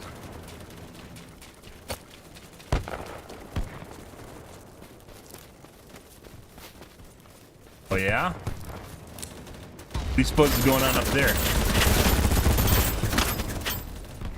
Guy just perfectly sees me through the smoke fine. Not the guy on the left, the guy on the right. 160 kills. No. There is a lot of incentive to cheat, guys, especially when it comes to streaming.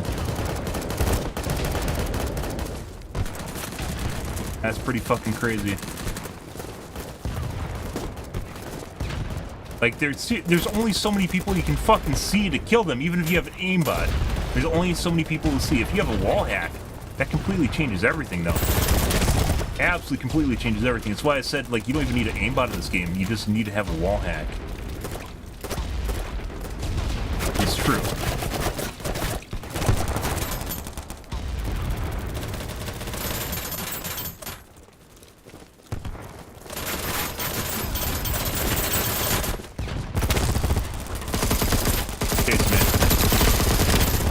Dude, you took way too many bullets. The fuck is that? That guy bullet sponged like 45 rounds or something like that. I have an extended clip on here.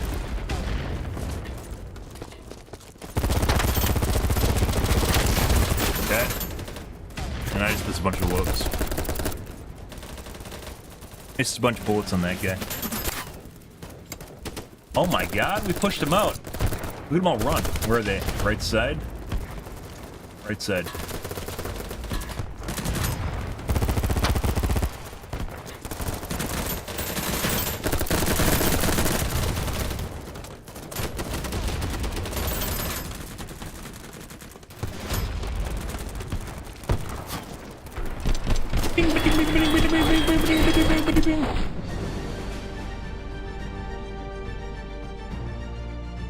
Yeah, there's something really fucking weird. My guess is these guys are all in the same squad, too. There is some really weird shit going on here. Like, you can see, like, the normal players. You can see, like, the normal players where they kind of max out at, like, 70, 80 kills, and then you got these fucking guys. Yeah. You can say whatever you want about people streaming. Is that guy actually even streaming?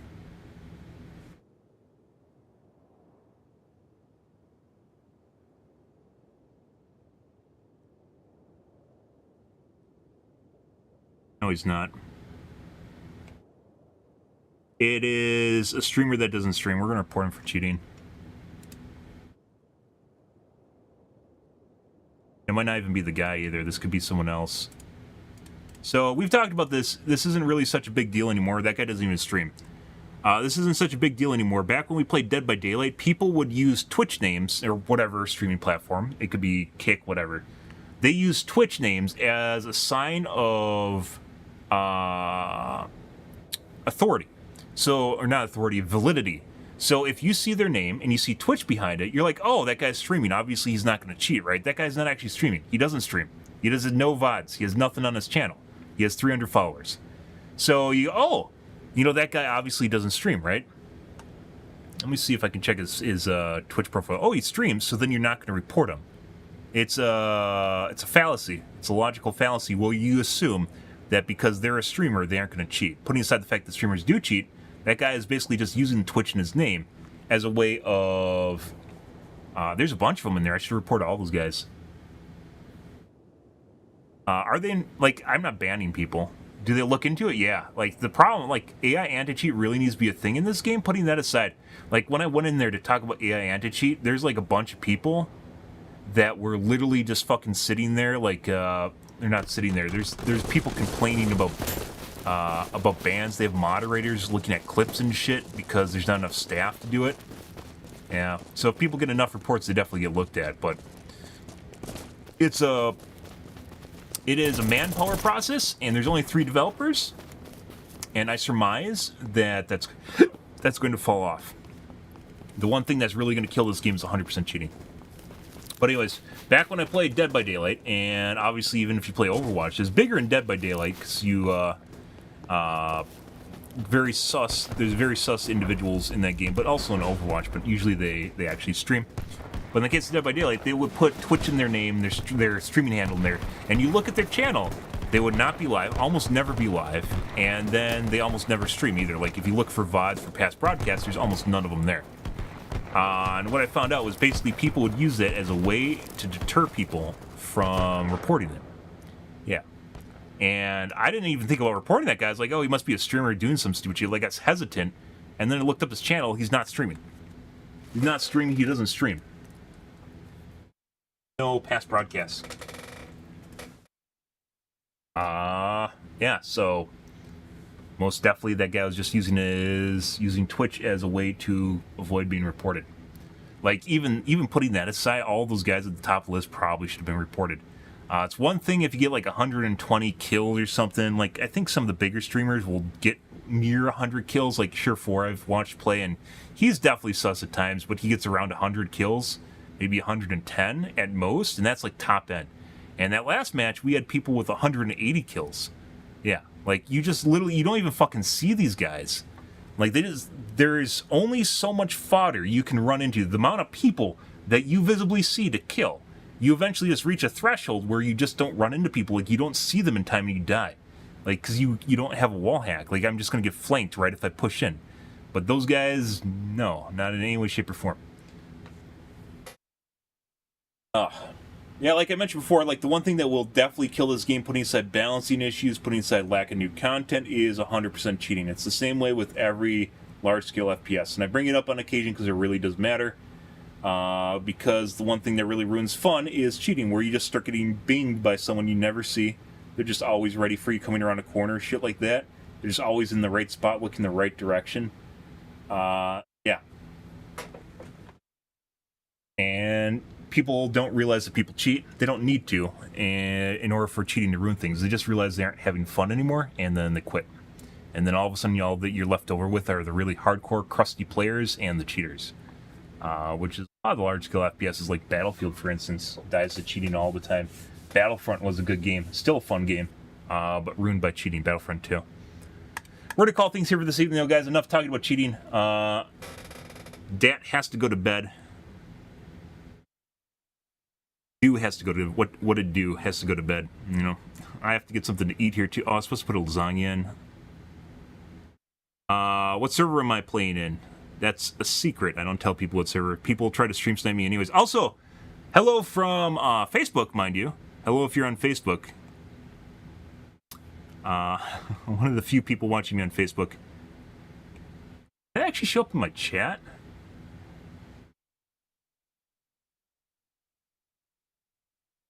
Could have.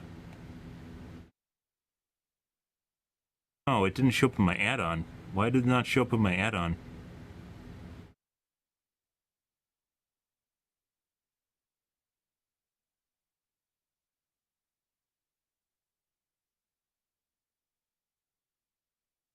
I streamed to Facebook. Oh, it did show up. It did show up. It's there. I see it. What is Facebook? But alrighty, guys. Yeah, it did show up. It's tough because having Facebook chat open is a chore in and of itself. But I streamed to multiple platforms. Anyways, guys, I'm out here for this evening, guys. If you are new to the stream, you enjoyed the bullshit, you enjoyed the fun, I stream pretty much every night to Facebook, YouTube, as well as Kick. From late night to early morning, GMT -6, so 11 p.m. Central Standard Time to about 4 in the morning, give or take. Depends on my life, what's happening, etc., etc. So you can find me on your favored platform or whatever platform. As far as quality goes, YouTube is the best, followed by Facebook, followed by Kick. Just the way that it goes right now. But yeah, all the platforms are combined in the little chat box up here, but not necessarily on my PC. But I'm out here for this evening, guys. Yeah, tomorrow will be more of the Battlebits. So you guys have that to look forward to or not to look forward to, depending on your preferences. More grindy grind, enjoyable stuff, and hopefully longer stream, but we'll see how that goes. But alright, guys, I'm out here for this evening, guys. Thanks for watching my streams always, and I hope you guys have a wonderfully fantastic Wednesday night and Thursday morning. Have a good day, guys.